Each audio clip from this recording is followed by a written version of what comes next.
My sister Harper always insisted I was a background character, a nobody who just crunched numbers while she changed the world. But you don't wire $12,000 to a corporate investigation firm just to prove a nobody doesn't matter. That was the fee she paid to dismantle my reputation. It ended up costing her a $3.2 million partnership to learn the hardest lesson of all. You should never hand a quiet accountant the receipts. The alarm on my phone went off at 5:45 in the morning, a precise, chirping digital trill that sliced through the gray stillness of my apartment. I did not hit snooze. I never hit snooze. My life in Greenford, Ohio, was built on the architecture of small, unyielding routines, and waking up 17 minutes before the hour was the cornerstone. I rolled out of bed, my feet finding the cold laminate floor. The apartment was a one-bedroom unit in a complex called the Willows, which possessed neither willows nor charm, but it was clean, quiet, and within my budget. I made coffee in a machine I had descaled exactly on schedule 2 days prior, and while it brewed, I looked out the window at the commuter lot. The frost on the windshields was thick this morning. November in the Midwest was less of a season and more of a moody, damp blanket that settled over everything and refused to leave until April. I was 32 years old. I was a senior financial analyst at Oakline Capital. I paid my bills on the same day every month. I had a credit score that hovered near perfect, and I was entirely, profoundly invisible. There is a specific texture to being the reliable one. It feels like wearing a coat that is slightly too heavy, made of a fabric that blends perfectly into the beige walls of a corporate hallway. People like me are the mortar between the bricks. We hold the structure together, but nobody stops to admire the cement. They look at the bricks. They look at the towering facades. In my family, I was the mortar, and my sister, Harper, was the neon sign blinking on the penthouse roof. I dressed in a charcoal blazer and black trousers, clothes that said competent but screamed, "Don't look at me twice." The drive to the Oakline offices took 22 minutes. I listened to a podcast about market volatility. Letting the soothing voice of the economist wash over me, this was my safe space. Numbers made sense. Ratios and margins did not lie. If a company claimed to be profitable but had a burn rate that outpaced its revenue by 40%, the math would eventually expose the truth. Math did not care about charisma. Math did not care if you had a sparkling smile or a vision board. I parked in my assigned spot, walked into the glass-fronted building, and sat at my desk. My job was to look for the cracks in the foundation before we poured money into it. I spent my days reading balance sheets, auditing cash flow statements, and flagging liabilities. I was good at it. In fact, I was exceptional at it. Just last week, I had been promoted to senior analyst, a title bump that came with a 12% raise and a new office with a window that faced the alley. I had told my parents about the promotion over the phone on Tuesday. "That's nice, Nora," my mother had said, her voice distracted by the sound of a blender in the background. "Does this mean you have to work longer hours? We really need you to help set up the table for Sunday dinner. Harper has big news." I stared at my dual monitors, the glow of spreadsheets reflecting in my glasses. Steady, I was steady. Steady was a compliment, wasn't it? It was better than volatile. It was better than risky. But as I typed out a risk assessment report for a mid-sized logistics firm, a thought ghosted through my mind, unbidden and sharp. If I disappeared tomorrow, the only thing that would truly fall apart is this spreadsheet. Sunday dinner was a ritual that felt less like a family gathering and more like a mandatory audience with royalty. My parents, Mark and Linda Reed, lived in a sprawling colonial on the wealthier side of Greenford, a house they had leveraged and refinanced 3 times to maintain. It was a house built on the appearance of success, much like the family narrative itself. I parked my sensible sedan behind my father's leased SUV and walked up the driveway. The air smelled of wood smoke and damp leaves. I checked my reflection in the side mirror before ringing the bell. Hair pulled back, lipstick neutral, expression pleasant, armor on. The door swung open, and my mother stood there, wearing an apron that looked pristine, as if she had put it on solely for the aesthetic of greeting me. Nora, you are late, she said, offering a cheek for me to kiss. I looked at my watch. It was 5 o'clock exactly. I am right on time. Mom, well, Harper has been here for 20 minutes, and she is bursting, my mother said, ushering me inside. The house was warm, smelling of roast chicken and rosemary. It was the scent of my childhood, a sensory trigger that made my stomach tighten. I walked into the living room, and the first thing I noticed was the mantelpiece. For years, there had been a rhythm to the mantel. My spelling bee trophy from 5th grade used to sit on the left. My debate team plaque from high school had occupied the center for a brief period in 2008. But today, the landscape had been terraformed. My trophies were gone. Every single trace of my academic or professional life had been swept away. In their place stood a gleaming array of lucite and glass awards: Greenford Entrepreneur of the Year, Ohio Tech Innovator Under 30, Lumora Nest, Best New Wellness App, and in the center, in a heavy silver frame, was a photograph of Harper.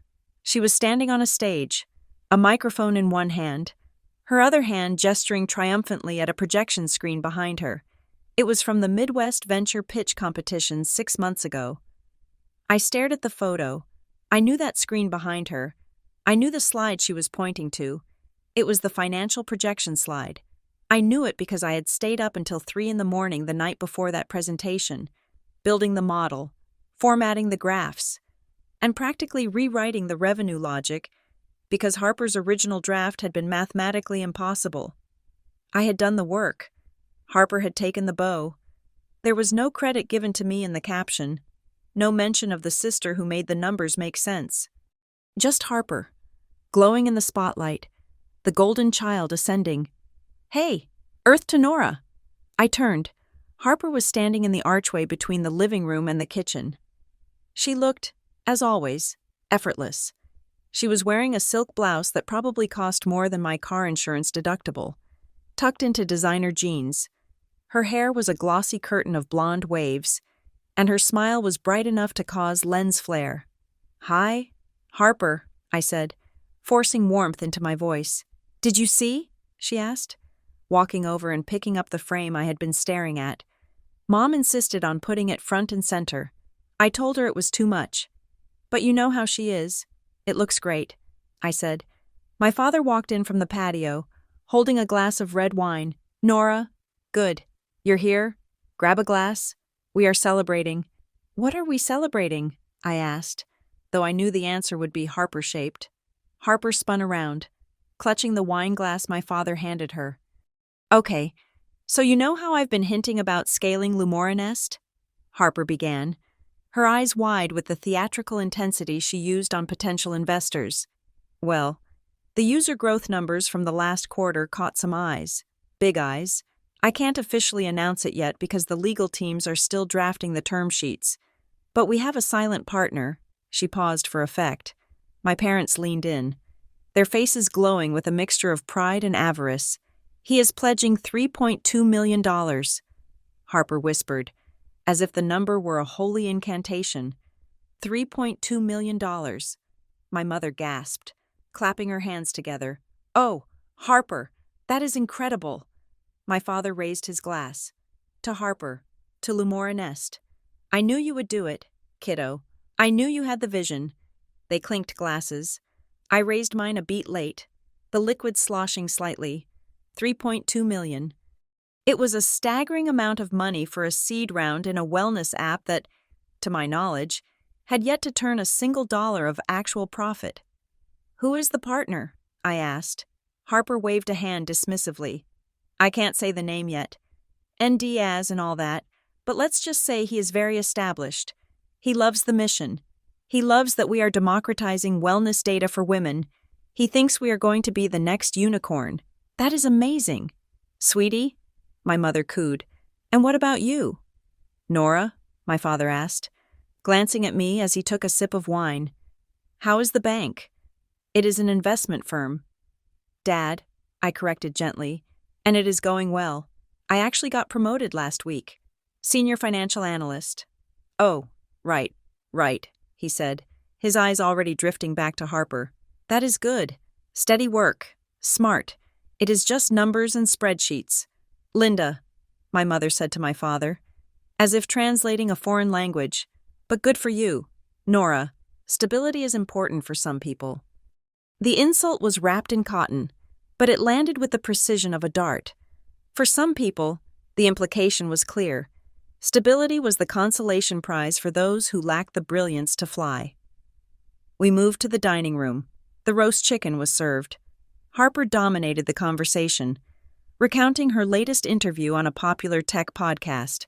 The host called me a visionary, Harper said, laughing as she picked at her salad. He said I have this intuitive grasp of what the market needs before the market even knows it. It was so flattering.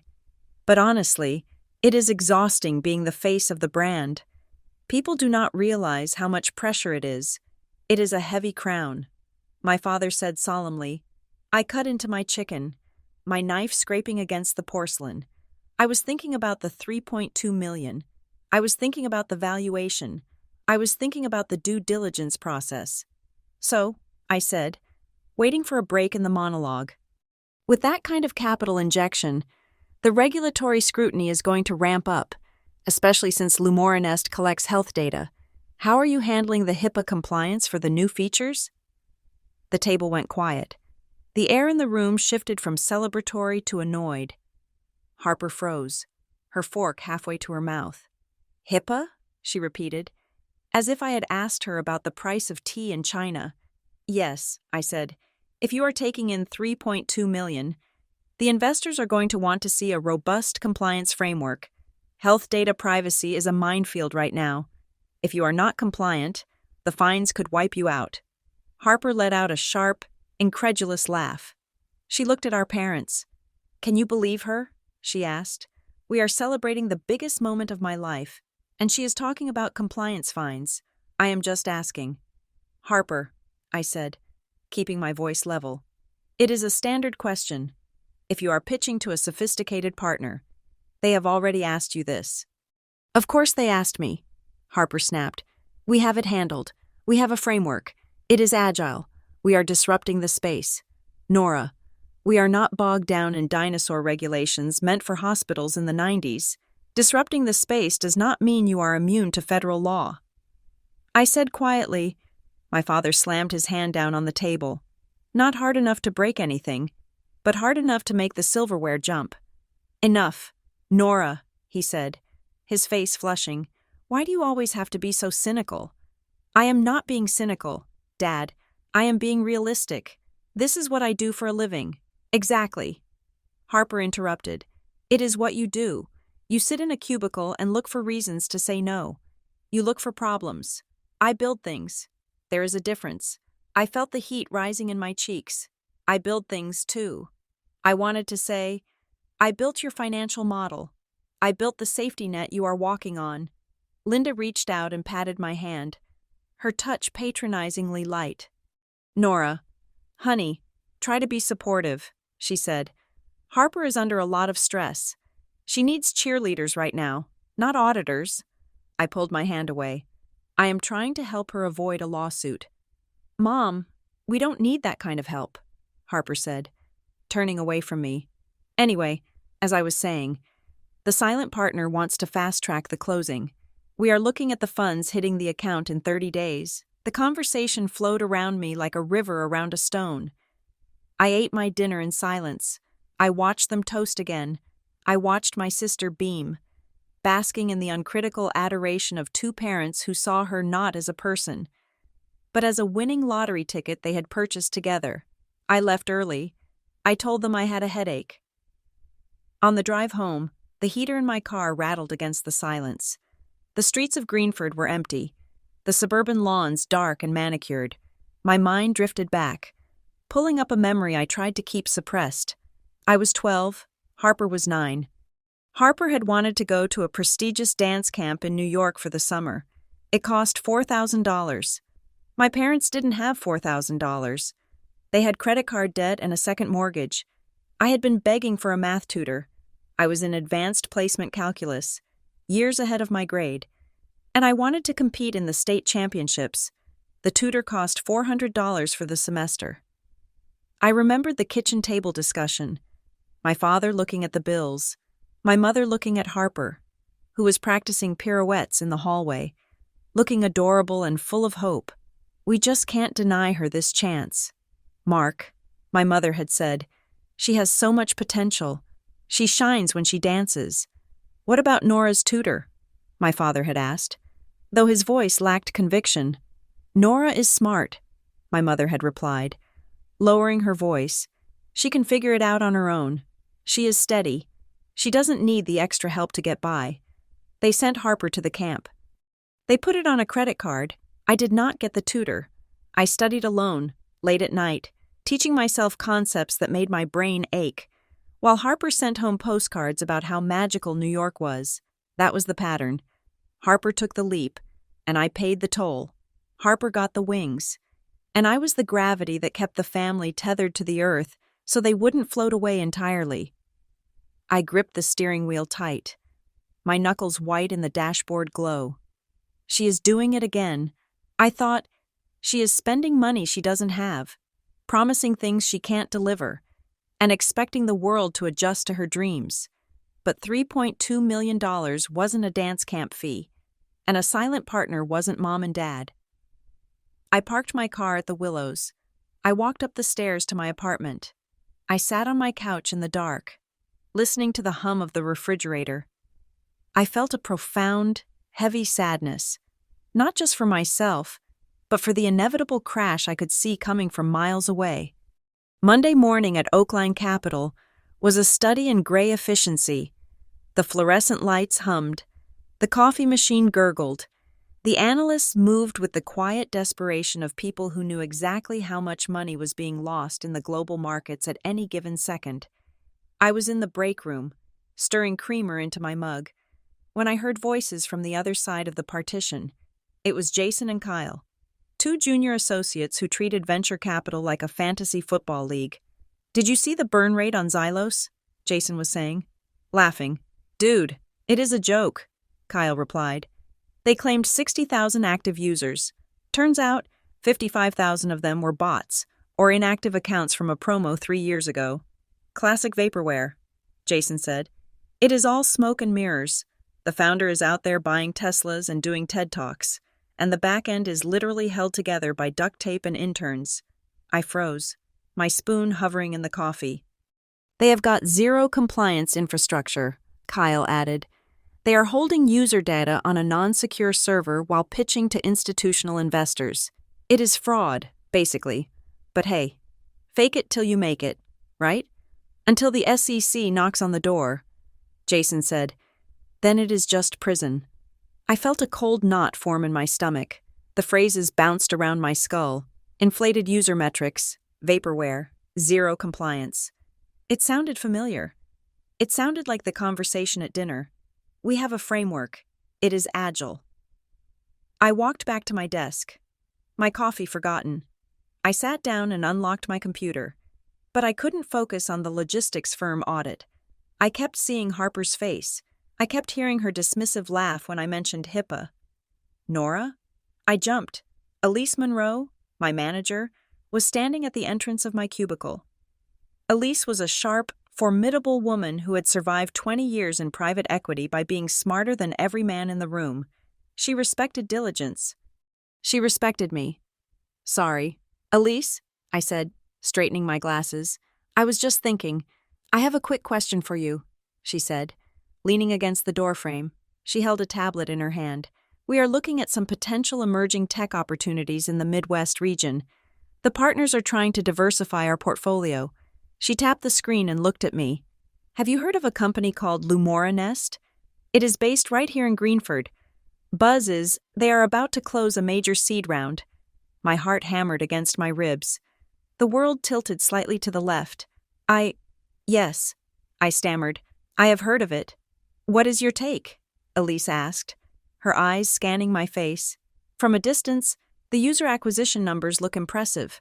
Very aggressive growth curve. But you know the local market better than anyone. Is it legit? Or is it just another hype cycle? I stared at her. Here was the crossroads. My professional obligation was clear. I was a senior financial analyst. My job was to assess risk. If this were any other company, I would tell her to look at the compliance structures. I would tell her to verify the active user count against the marketing churn. I would tell her that the founder had a history of prioritizing aesthetics over mechanics, but the founder was my sister. And if I said anything, if I even hinted that there was rot beneath the floorboards, it could get back to the industry. Greenford was a small city. Whispers traveled faster than wire transfers. If I raised a red flag, and it killed her deal with the silent partner. I swallowed hard. My throat felt like it was full of sand. "It is popular," I said, choosing my words with the care of a bomb disposal technician. "My sister actually started it." Elise's eyebrows shot up. "Oh, I didn't know that." "Well, that is a conflict of interest then." "Yes," I said, relief washing over me. "Huge conflict. I probably shouldn't weigh in." Elise nodded, tapping her tablet. "Fair enough. We will do our own dig. But hey, congrats to her. Getting that kind of traction is rare." She pushed off the doorframe and walked away. I sat there, staring at my screen. I had dodged the bullet. I had protected the family secret. But as I opened my spreadsheet, the numbers blurred. I felt dirty. I felt complicit. I realized then that my professional insights and my family loyalty were on a collision course, and I was standing directly in the impact zone. The $3.2 million wasn't just a number anymore. It was a bomb, and Harper was playing catch with it, assuming that if she dropped it, I would be there to catch it before it hit the ground. Except this time, I wasn't sure I could. I looked at the phone on my desk. I thought about calling Harper. I thought about warning her that Oakline was sniffing around. I didn't pick up the receiver. Instead, I went back to work. I focused on the safe, reliable world of other people's money, trying to ignore the sound of the fuse hissing in my own backyard. It was Monday. I had 4 days of work left, and I had a terrible feeling that by Friday, the silence would be broken. The office hummed around me, indifferent and cold. I typed a formula into a cell, equal sum. But things were not adding up. They hadn't added up for a long time, and for the first time in my life, I was terrified of the final tally. The text message from Harper arrived on Wednesday afternoon, vibrating against the wood of my desk just as I was finalizing a depreciation schedule. "Family walkthrough at the loft tonight at 6. Mom and Dad are coming. Major investor prep. You need to be there." Then, a second message bubbled up immediately after. "And please, Nora, try to wear something less librarian and more investor-facing. No cardigans. We need to look like a power family." I stared at the screen. The phrase less librarian was a specific, needle-thin jab she had used since high school. It was code for less boring, less invisible, less you. I looked down at my outfit. I was wearing a navy blazer and a cream silk shell. It was professional. It was appropriate. In my world, at Oakline Capital, this was what power looked like. Understated, expensive, and serious. In Harper's world, power was apparently something that needed to be costumed. I typed K and put the phone face down. I left work at 5:30, driving toward the revitalized downtown district of Greenford. This area used to be textile mills and warehouses, skeletal remains of a manufacturing boom that died before I was born. Now, it was all exposed brick, Edison bulbs, and venture capital. Harper's startup, Lumora Nest, occupied the 3rd floor of a renovated cannery. The rent alone probably eclipsed my annual salary, a fact I tried not to dwell on as I parked my sedan between a Tesla and a vintage Land Rover. I had changed in the office bathroom, swapping the blazer for a sharper, more structured jacket and applying a darker shade of lipstick. I felt like a child playing dress-up, performing a version of myself that would be palatable to my younger sister. The elevator opened directly into the Lumora Nest lobby. The space was aggressively cool. Polished concrete floors, mid-century modern furniture that looked uncomfortable, and a massive neon sign on the far wall that read, "Data is self-love" in cursive pink script. Harper was standing near the reception desk, flanked by our parents. Mark and Linda Reed looked like they were attending a royal wedding. My father was wearing his Sunday suit, and my mother had on her pearls. They were beaming, radiating a frantic, eager energy that made my stomach turn. "Nora, you made it!" my mother called out, waving me over. "Look at this place. Isn't it just breathtaking?" "It is very nice," I said, kissing her cheek. "Hi, Dad. Hi, Harper." Harper scanned me from head to toe, her eyes lingering on my shoes. "Better," she said, offering a tight, stressed smile. "But you still look like you are about to deny someone a loan. That is literally my job." "Harper," I said. "Not tonight," she snapped. "Tonight, you are the sister of the founder. You are part of the success story. Graham Alden is coming by for a final vibe check before the diligence phase kicks off. He wants to see the team, the culture. He wants to see the family behind the founder." "Graham Alden?" I asked, the name stopping me cold. "Yes, why? Do you know him?" I knew of him. In the Midwest investment circles, Graham Alden was a legend, but not for the reasons Harper usually admired. He wasn't flashy. He didn't fund hype. He was a methodical, ethics-driven investor who specialized in sustainable growth and corporate governance. He was the kind of man who read the footnotes in a 100-page annual report. "He is thorough," I said carefully. "He is not the type to be swayed by neon signs." Harper rolled her eyes. "He is an investor." "Nora, they all want the same thing. Growth. And we have growth. Come on, let me show you the dashboard." She grabbed my arm and pulled me toward a row of standing desks where a few young employees were typing furiously. She stopped in front of a massive wall-mounted monitor displaying a sleek, dark mode interface with oscillating graphs and climbing numbers. "Look at that," Harper said, gesturing grandly. 150,000 active users, up 40% month over month. That is the hockey stick curve everyone dreams of. My parents cooed. 150,000, my father whispered reverently. "That is a lot of people." "Honey," I narrowed my eyes. Looking at the data visualization, I worked with numbers every day. I knew how they moved. I knew the relationship between user acquisition and server load, between marketing spend and retention.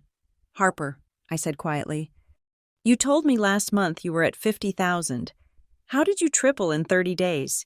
Did you run a massive ad spend? Viral coefficient?" Harper said quickly. "Too quickly. We had a few influencers pick it up. It just caught fire." She turned back to our parents to explain the concept of viral loops, leaving me staring at the screen. The numbers were moving too smoothly. Real growth was jagged. Real growth had spikes and drops. This looked smoothed. I stepped back, drifting toward the kitchen area where an espresso machine the size of a car engine was hissing. A young man with messy hair and a Lumora-Nest hoodie was pouring oat milk into a cup. He looked exhausted. "Hey," I said, "I am Nora, Harper's sister." He looked up, blinking. "Oh, hey, I'm Ben, back-end dev. Nice to meet you, Ben. The dashboard looks impressive. 150,000 active users? That is a huge jump." Ben let out a short, dry laugh. He glanced over his shoulder at Harper, then lowered his voice. "Yeah, well, it depends on how you define active." "What do you mean?" I asked, my analyst brain instantly locking onto the anomaly in his tone. Ben stirred his coffee, staring into the vortex of brown liquid. "Harper had us change the definition last week. Used to be, you had to log a health metric to count as active. Now, if you open a marketing email, you are active. If the app refreshes in the background, you are active. It is generous." My blood ran cold. "That is not generous. Ben, that is inflation. If you are presenting that to investors as engagement," Ben shrugged, backing away. "I just write the code. Lady, I don't write the pitch deck." He walked away, leaving me standing in the expensive, scented air of the office with a knot of dread tightening in my chest. Counting an email open as an active user wasn't just a stretch. In the context of a valuation pitch, it was material misrepresentation. It was a lie worth $3.2 million. "Nora!" Harper's voice cut through the room. "He is here." I turned. The elevator doors were sliding open. Graham Alden stepped out. He was a man in his late 50s, wearing a gray suit that looked comfortably worn. He had salt and pepper hair, wire-rimmed glasses, and an air of quiet, observant stillness that clashed violently with the frantic energy of Lumora Nest. Harper rushed forward, her hand extended, her smile dialed up to high beams. "Graham, so glad you could make it. Welcome to the Nest." Graham shook her hand, his expression polite but unreadable. "Harper, good to see you. And this is the family," Harper announced, sweeping her arm toward us. "My parents, Mark and Linda, and my sister, Nora." Graham greeted my parents, enduring my father's overly firm handshake and my mother's nervous chatter about how proud they were. Then he turned to me. "Nora," he said, "Harper mentioned you work in finance?" "Yes," I said, shaking his hand. His grip was dry and firm. "I am a senior analyst at Oakline Capital." "Oakline," Graham repeated, a flicker of recognition in his eyes. "Elise Monroe's shop. They do good work, rigorous." He held my gaze for a second longer than was necessary. It was a look of assessment, of one professional recognizing another in a room full of amateurs. Harper stepped in, physically placing herself between us. "Nora is the steady one." Harper laughed, a sound that was brittle at the edges. "She loves her spreadsheets, but she is amazed by what we are doing here." "Right. Nora?" She looked at me. Her eyes were wide, pleading, and threatening all at once. "Play the part," her look said. "Don't you dare be the librarian today. It is certainly growing fast," I said. Graham nodded, looking around the office. "Growth is good. Sustainable growth is better." "Harper, why don't we sit down for a moment? I have a few questions about the user churn rates I saw in the preliminary deck." "Of course," Harper said. "Let's go to the glass bowl." She gestured toward a glass-walled conference room in the center of the open floor plan. She herded us all inside, my parents taking seats at the far end of the marble table, looking like they were watching a tennis match. I sat near the door. Harper sat next to Graham. For 20 minutes. Harper dazzled. She spoke in buzzwords and projected confidence. She talked about the mission. She talked about empowering women. She talked about the movement. But Graham kept coming back to the math. "The acquisition cost seems low for this sector," Graham said, tapping a printed slide. "And the retention. 90% retention on a wellness app is unheard of." "Harper, even the giants don't see those numbers." Harper didn't flinch. "Our community is sticky." Graham, "Once they are in, they don't leave. We have created an ecosystem." I stared at the table. Sticky. They weren't sticky. They were opening emails. Graham leaned back in his chair. He took off his glasses and cleaned them with a handkerchief. "Nora," he said suddenly. My head snapped up.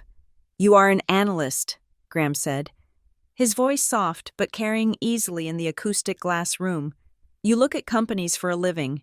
You know the landscape. What is your independent take on this? Does a 90% retention rate scan to you?" The room went silent. I felt the weight of everyone's eyes. My mother looked terrified. My father looked expectant, and Harper looked lethal. She was smiling, but her jaw was set so tight I could see the muscle twitching. "Lie." Her eyes screamed. "Just lie for me. It is free. It costs you nothing." But it didn't cost nothing. It cost me my integrity. It cost me the truth. And I was sitting across from a man who knew Elise Monroe, who knew my industry, who would know instantly if I fed him a line of garbage. I looked at Graham. I looked at Harper. I cleared my throat. My hands were shaking in my lap. "It is an outlier," I said. My voice was low. Graham tilted his head. "An outlier?"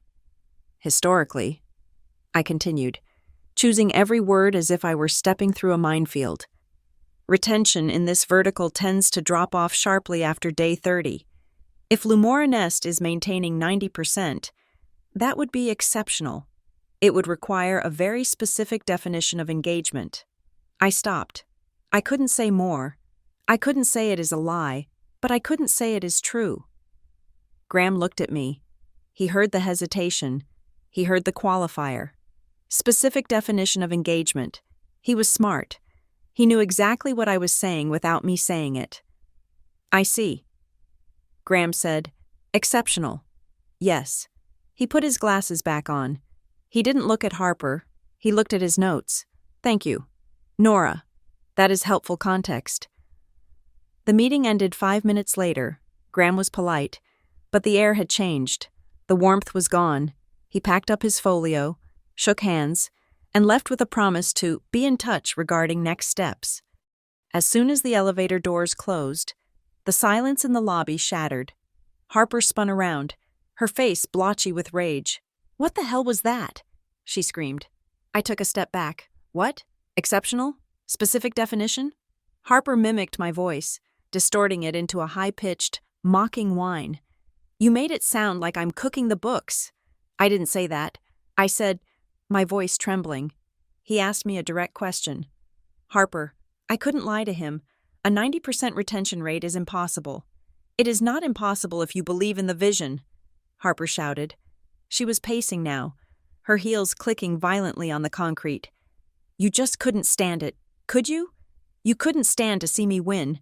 You had to bring your little rain cloud in here and drizzle all over everything. Harper, stop. I said, I tried to help you. I was vague. I didn't say anything about the email opens. Oh my God. She gasped, throwing her hands up. You were talking to Ben? You were digging for dirt before the meeting even started? You are unbelievable. Nora, you are obsessed with tearing me down. I turned to my parents, looking for backup. Mom, Dad, I didn't. My mother looked at me, her expression one of profound disappointment. Nora, honestly, she said. Her voice was quiet, which was worse than if she had yelled. Harper has worked so hard for this. Why did you have to be so weird? You had this weird energy the whole time. You made Graham uncomfortable. I didn't make him uncomfortable, I cried. I made him cautious. That is what you do when someone is asking for $3 million. He was ready to sign, Harper yelled. He was ready. And then you gave him the look. The librarian look. The I'm smarter than you look. You sabotaged me. Nora, you are jealous, and you are petty, and you just sabotaged my life. I stared at them, the three of them, united in their delusion. I am going home, I whispered. I walked to the elevator. I pressed the button. Behind me, I heard my father say, Give her a minute. Harper. She just doesn't understand big picture thinking. I cried the whole way home. I cried because it wasn't true. I cried because I wanted her to succeed, but I didn't want her to cheat. And mostly, I cried because I knew that in the story of our family, the truth didn't matter. Only the narrative mattered, and Harper controlled the narrative. I got back to my apartment at 8 o'clock. I changed into sweatpants and poured a glass of wine that I didn't drink. I just held the glass, watching the condensation drip onto my hand. At 9:30, the phone rang. It was my mother. I picked it up, hoping for an apology, hoping that maybe, in the car ride home, they had realized I was put in an impossible position. Hello? Nora, my mother said. Her voice was icy. I just got off the phone with Harper. She is devastated. Mom, She says you told Graham that her company was a fraud. My mother interrupted. She says you took him aside and told him not to invest. What?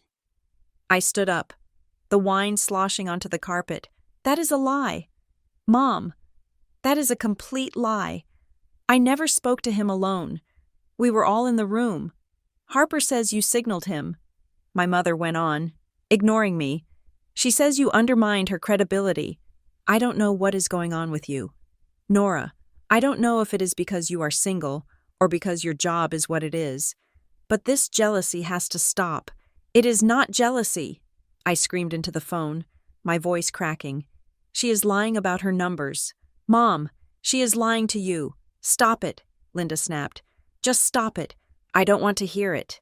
You ruined her moment. I hope you are happy. The line clicked dead. I stood in the center of my living room, the silence of the apartment pressing in on me like water pressure at the bottom of the ocean. I felt dizzy. The gaslighting was total. It was complete. I began to question my own memory. Did I signal him? Was I jealous? No, no. I knew what I saw. I knew what I heard. But while I was standing there, paralyzed by the emotional violence of my family, Harper was taking action.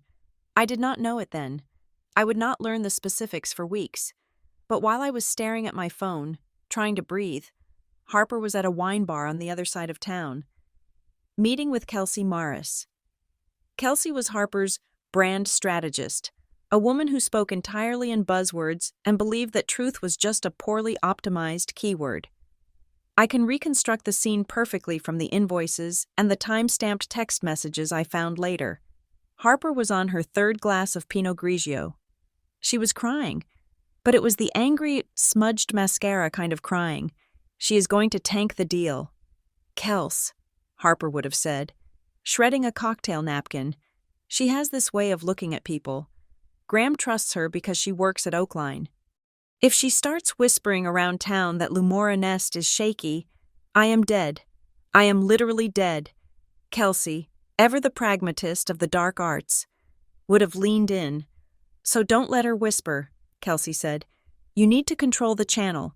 If she tries to discredit you, you need to make sure nobody listens. How? Harper asked. Proofline strategies, Kelsey said. I used them for a client last year who had a stalker ex-employee. They are expensive, but they are thorough. They do a reputation audit. They find the cracks. Everyone has cracks. Harper, even St. Nora, what do? They document. Kelsey said, they build a dossier. They prove that the person attacking you is unstable, biased, vindictive. If you have a report showing that Nora has a history of targeting you, or that she is professionally compromised, Graham won't listen to her. He will see her as a liability, not a reference. Harper didn't hesitate. She didn't think about the fact that I had tutored her in algebra. She didn't think about the fact that I had co-signed her first car loan. She thought about the $3.2 million. She pulled out her phone. She opened the Lumora Nest business banking app. At 10:15 p.m., while I was washing my face and trying to stop shaking, Harper initiated a wire transfer. Amount, $12,000. Recipient, Proofline Strategies, LLC, memo, brand protection fee. She sent the money, and then she sent the email that Kelsey drafted for her. Subject, engagement, high sensitivity, target, Nora Reed, employment, Oakline Capital, goal, neutralize credibility, document history of emotional instability and familial harassment, need leverage to ensure silence regarding pending investment deal. The machine began to turn. Proofline Strategies was not a detective agency in the noir sense. They were data miners. They were context shifters. They didn't need to find a dead body in my trunk. They just needed to find a jagged edge and pull on it until I unraveled.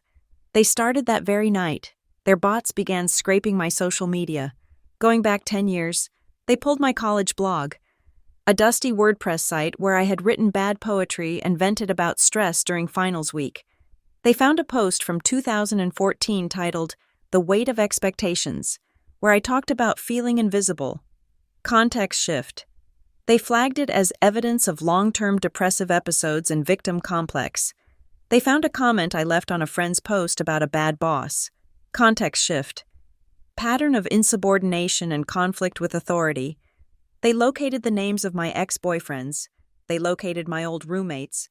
They began sending emails, vague and professional, asking for character references for a confidential background check, framing their questions to elicit negative responses. Did Nora ever seem irrationally angry? Did she ever express jealousy toward successful peers? Harper went home that night and slept. She probably slept well.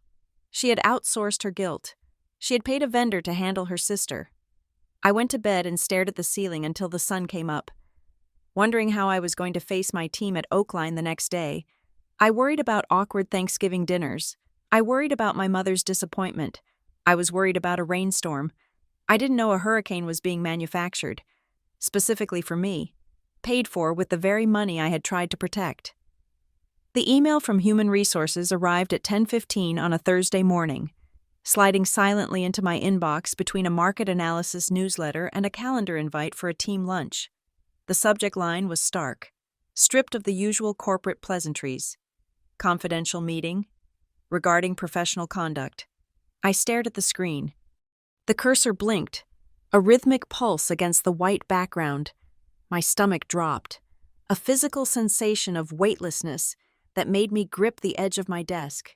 In my 7 years at Oakline Capital, I had never received an email like this. I was the employee who turned in expense reports 3 days early. I was the one who double-checked the compliance footnotes. I was the one who didn't make waves. I opened the email. Dear Nora, please report to the conference room in the HR suite at 11 o'clock today. We need to discuss some concerns raised regarding your professional conduct and reputation. This meeting is mandatory. Regards, David Salyer, Director of Human Resources. Concerns regarding my reputation. The words seemed to float on the screen, detaching themselves from reality. My reputation was boring. My reputation was impeccable. I spent the next 45 minutes in a state of suspended animation. I tried to focus on a spreadsheet, but the numbers swam before my eyes. I ran through a mental checklist of every interaction I had in the last 6 months.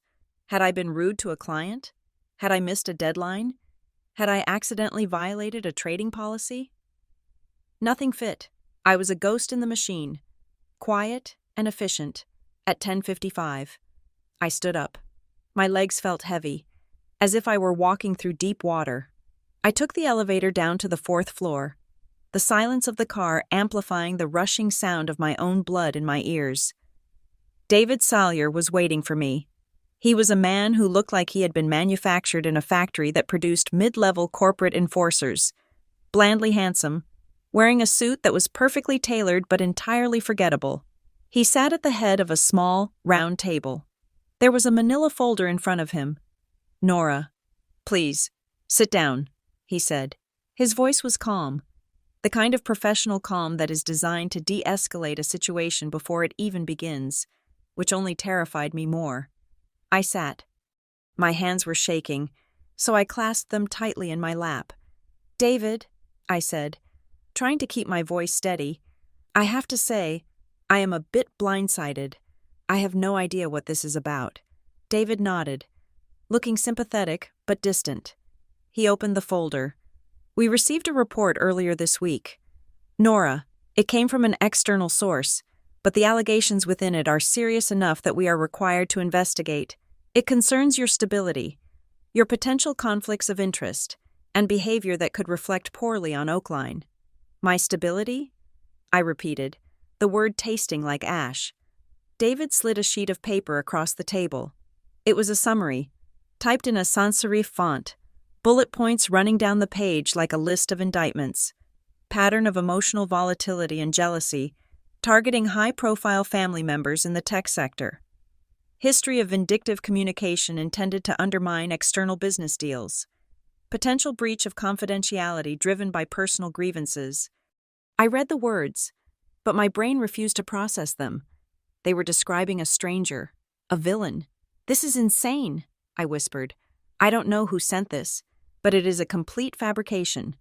Jealousy? Vindictive communication? I do my job. David, I go home. I don't target anyone. David sighed. He tapped his finger on a specific paragraph. The report suggests that your resentment toward your sister's company, Lumora Nest, has bled into your professional life. It alleges that you have been using your position here to cast doubt on her enterprise due to personal animosity. My mouth fell open. Harper? This was about Harper. I told Elise Monroe I had a conflict of interest. I said, my voice rising, I specifically recused myself from commenting on Lumora Nest. I haven't said a word about it to anyone in a professional capacity. David looked at me over the rim of his glasses. He reached for a small digital recorder on the table. We were also sent some supplementary material, he said. Just to provide context, he pressed play. The sound was tinny, scratchy, clearly recorded over a phone line or through a wall, but the voice was mine. It is just exhausting, you know? She acts like she is the only person who matters. I spend my whole life cleaning up the messes, and she gets the applause. Sometimes I just want to scream. I want to tell everyone that the whole thing is a house of cards. The recording clicked off. I sat frozen. I recognized the conversation. It was from 2 years ago. I had been on the phone with my college roommate, sitting on my own balcony, drinking a glass of wine after Harper had forgotten my 30th birthday because she was at a networking retreat in Tulum. I was venting. I was crying to a friend. "Where did you get that?" I asked, my voice barely a whisper. That was a private conversation. That was years ago. The source claims it demonstrates a long-standing pattern of instability and a desire to sabotage, David said, ignoring my question. "Nora, you have to understand our position. We manage billions of dollars. We cannot have analysts who are perceived as being emotionally compromised or who might use their influence to settle family scores." I felt a wave of nausea. The clip had been edited. They had cut out the part where I said, "But I love her, and I want her to be happy." They had cut out the context. They had turned a moment of vulnerability into a weapon. "Who sent this?" I demanded. "I have a right to know who is spying on me." David closed the folder. The source is anonymous. But the report was compiled by a reputable firm. "We are not taking disciplinary action today, Nora, but this is a formal warning.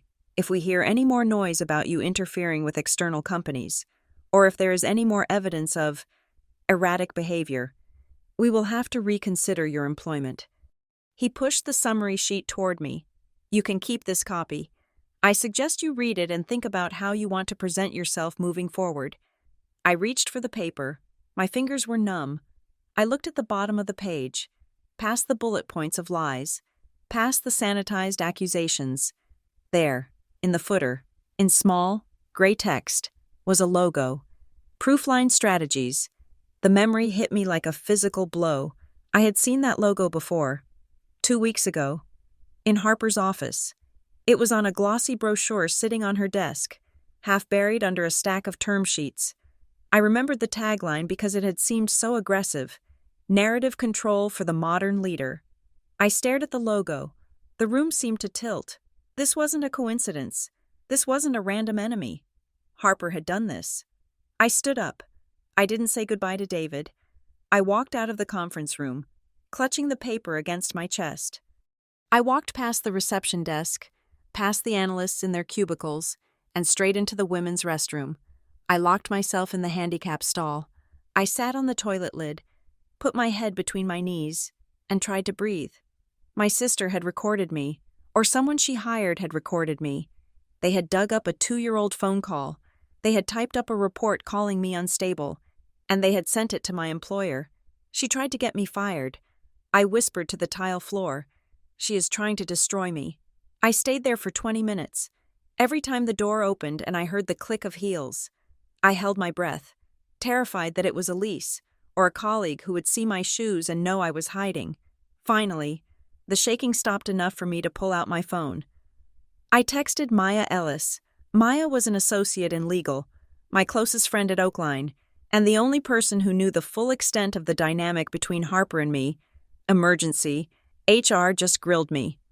They have a report on me. Audio of me venting about Harper.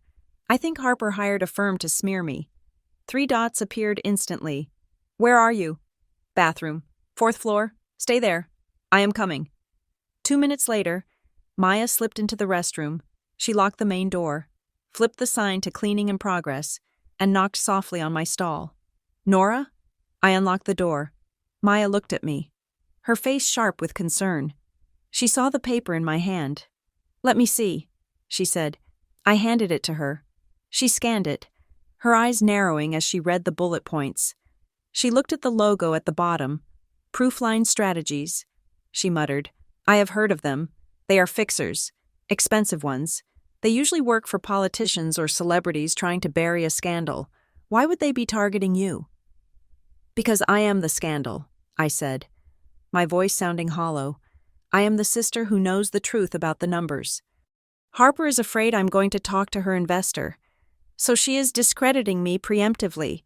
She is painting me as crazy so that if I do speak up, no one will believe me." Maya looked up, her expression hardening. That is diabolical. Nora, that is not just a sibling rivalry, that is corporate warfare.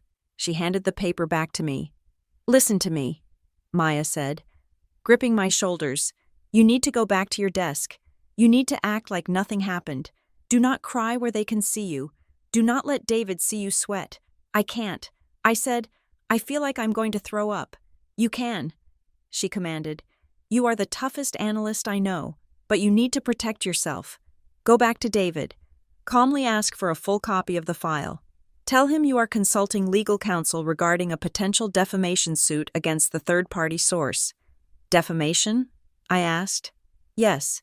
If they edited that audio, if they presented false context to damage your employment, that is defamation.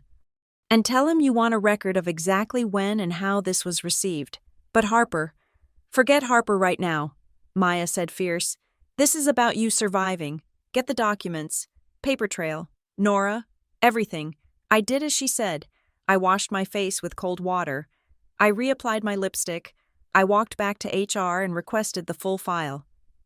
David looked surprised by my composure, but he handed over a packet of photocopies. I took them home. I didn't look at them until I had locked my apartment door. Friday passed in a blur. Saturday was a fog of anxiety. By Sunday, the initial shock had hardened into a cold, dense lump of anger. I drove to my parents' house for dinner. I hadn't been invited, but I went anyway. I had the file in my bag. I needed to look them in the eye. I needed to know if they knew. The house was lit up like a beacon. Harper's car was in the driveway. I walked in. They were in the sunroom, drinking iced tea.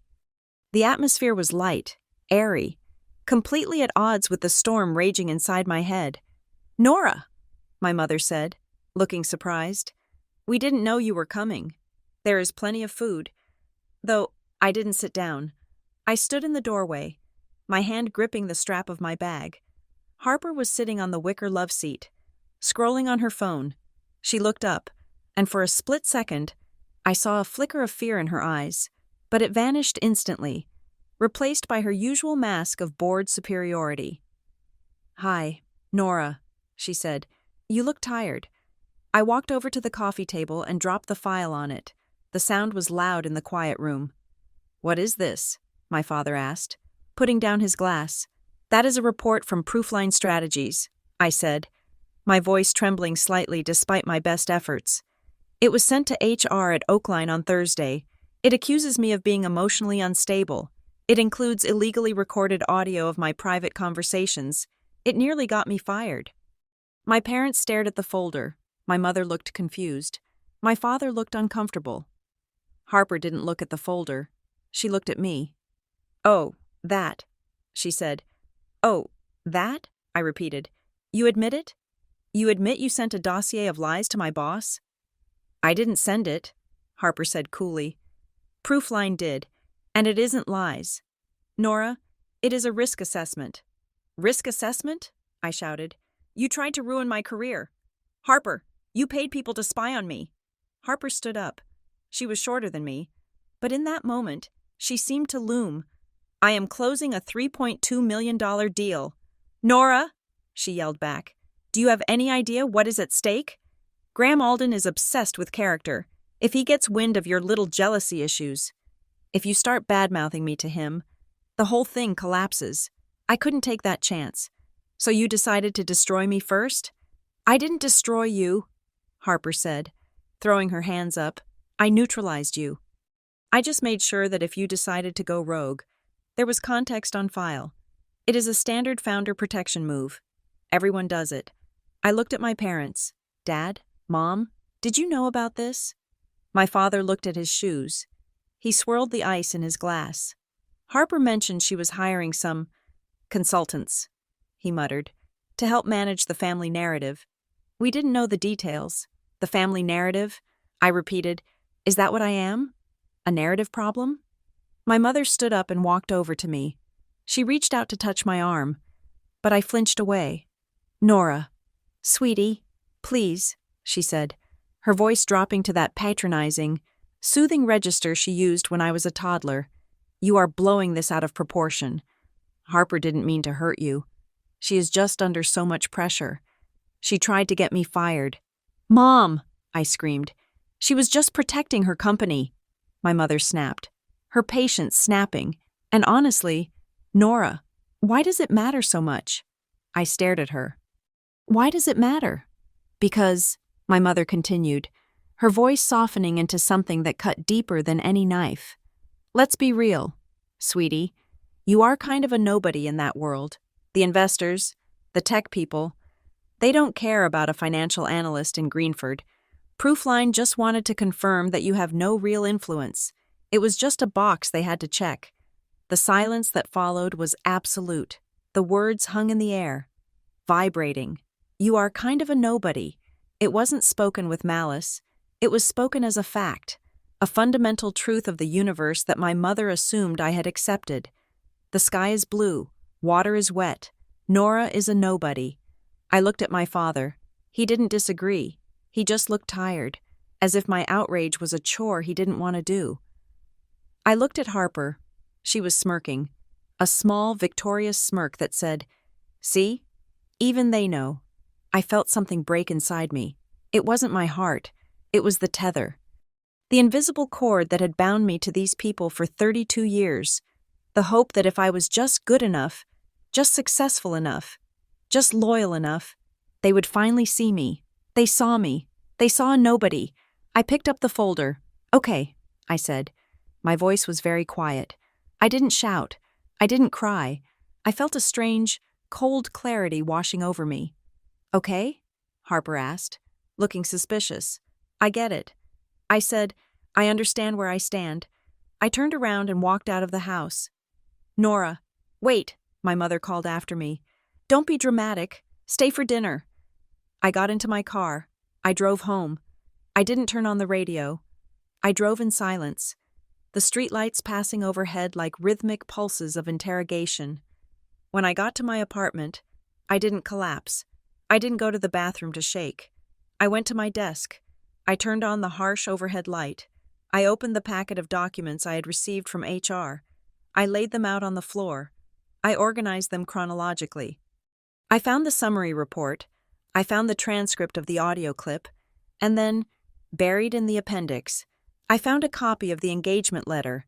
It must have been included by mistake, or perhaps Proofline was so arrogant they didn't care who saw it. It was an invoice. Client: Harper Reed. Bill: Lumora Nest, Inc. Service: Reputation Management / Adversarial Research. Target: Nora Reed. Amount: $12,000. I stared at the number. $12,000. Harper had taken $12,000 out of her startup, money that theoretically belonged to her investors, or at least to the company's operations, and used it to attack her sister. She had paid $12,000 to prove I was nobody. But there was a flaw in her logic. If I was truly a nobody, why did I cost so much? Nobody doesn't require a 5-figure budget to neutralize. Nobody doesn't require a dossier. You only build a fortress if you are afraid of the barbarian at the gate. Harper was afraid of me. She was afraid of what I knew. She was afraid that the nobody understood the math better than the visionary. I went to my closet and pulled out a fresh 3-ring binder. I took a black marker and wrote on the spine in block letters, Reed/Lumora. I hole-punched the HR report. I hole-punched the invoice. I hole-punched the emails. I clicked the metal rings shut, the sound echoing like a gunshot in the quiet room. I sat down at my computer. I opened a new browser window. I was done being the background character. I was done being the mortar that held their crumbling bricks together. My mother was right. In their world, I was nobody. But in my world, the world of audits, and paper trails, and forensic accounting, I was somebody very dangerous.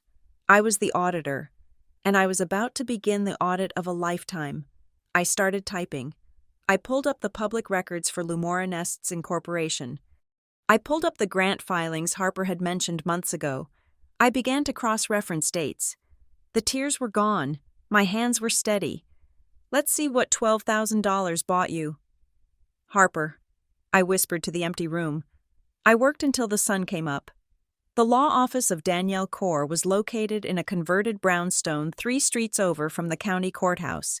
It smelled of lemon polish and old paper, a scent that I found strangely grounding.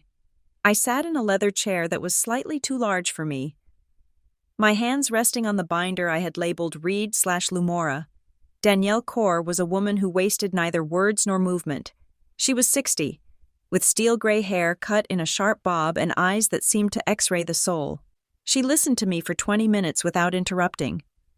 She read the proofline report. She read the invoice. She listened to the edited audio clip I played from my phone. When I finished, the silence in the room was thick. "So," Danielle said, leaning back and tenting her fingers, "your sister paid $12,000 to a third-party firm to construct a dossier on you, which was then anonymously delivered to your employer to preemptively discredit you as a witness to her business practices." "Yes," I said. "And you believe this was done because she is soliciting a $3.2 million investment based on fraudulent metrics, and she fears you will expose her."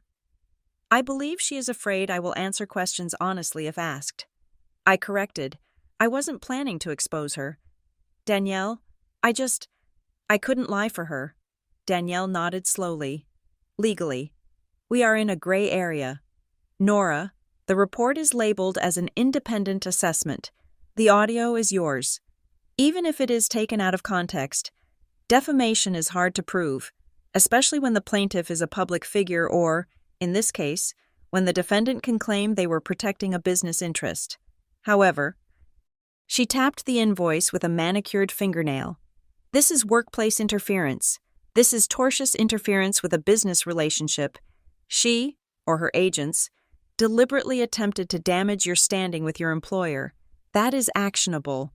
And the fact that she used company funds from her startup to pay for a personal vendetta against a sibling, that is piercing the corporate veil. That is misuse of funds." I felt a cold shiver. Misuse of funds. That was language I understood. That was the language of audits and prison sentences. "I don't want to sue her," I said softly. "I don't want to drag my family into court. I just want to be safe. I want to know that my job is secure and that she can't hurt me anymore." Danielle took off her glasses. "Nora," she said, her voice dropping an octave, "you are already in a war. You just haven't been firing back. If you confront her now, she will escalate. She has already shown she is willing to cross ethical lines. My advice? Do not engage. Do not text her. Do not argue with your parents. Go dark. Go dark? Keep that binder," Danielle said, pointing to the black notebook in my lap. "Fill it. Document everything, every text, every email, every discrepancy you find in her public filings, if she is truly defrauding investors. The house of cards will fall eventually. You just need to make sure you are standing far enough away when it happens so that you don't get crushed by the debris." I paid her retainer fee, $500 for the consultation, and walked out into the chilly Tuesday afternoon. Go dark. It sounded easy, but in a small city like Greenford, and in a family like mine, silence was the loudest sound you could make. I went back to my apartment, and I began to work. I treated Lumora Nest not as my sister's dream, but as a target company I had been assigned to vet. I stripped away the emotion. I stripped away the memory of Harper's 5th birthday party, where I let her blow out my candles. I looked only at the data. I started with the public records. Lumora Nest was incorporated in Delaware, but they had filed for foreign qualification in Ohio to operate here. I pulled their initial filings. I pulled the press release from 6 months ago, where Harper claimed they had scaled to a team of 20 full-time innovators. I cross-referenced this with the state unemployment insurance filings, which were public data for companies receiving certain municipal grants. Grants Harper had bragged about winning. The filing listed 5 employees. Not 20. 5. I wrote it down in the binder. Claim, 20 employees. Reality, 5 verified. I moved to the marketing claims. I pulled up a YouTube interview Harper had done with a local tech blogger. I transcribed her words. "We have secured exclusive partnerships with 3 major regional hospital systems to pilot our data integration." Harper had said, beaming at the camera, "They are already feeding data into our beta." I went to the websites of those 3 hospital systems. I searched their press rooms. I searched their vendor portals. I even called the main switchboard of Greenford General. pretending to be a vendor looking for the procurement department, and asked if they had a pilot program with a company called Lumora Nest. The operator had never heard of it. The procurement manager, who I eventually got on the line, laughed.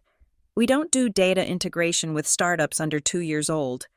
He told me, "It is a liability issue. We have no contracts with anyone named Lumora Nest." I hung up. My hand was shaking. She wasn't just exaggerating. She was fabricating. I wrote it down. Claim: 3 hospital partnerships. Reality: 0 verified. It was late, nearly 2 in the morning. The blue light of my monitor was the only illumination in the room. I felt a profound sense of nausea. This was the company Graham Alden was about to put $3.2 million into. This was the company my parents were mortgaging their emotional lives on. It was a shell. It was a beautiful, shiny, neon-lit shell filled with nothing but hot air and lies. The next day at Oakline Capital, the universe decided to twist the knife. I was sitting in the weekly investment committee meeting. It was a room full of partners and senior analysts, the air thick with the smell of expensive cologne and fear.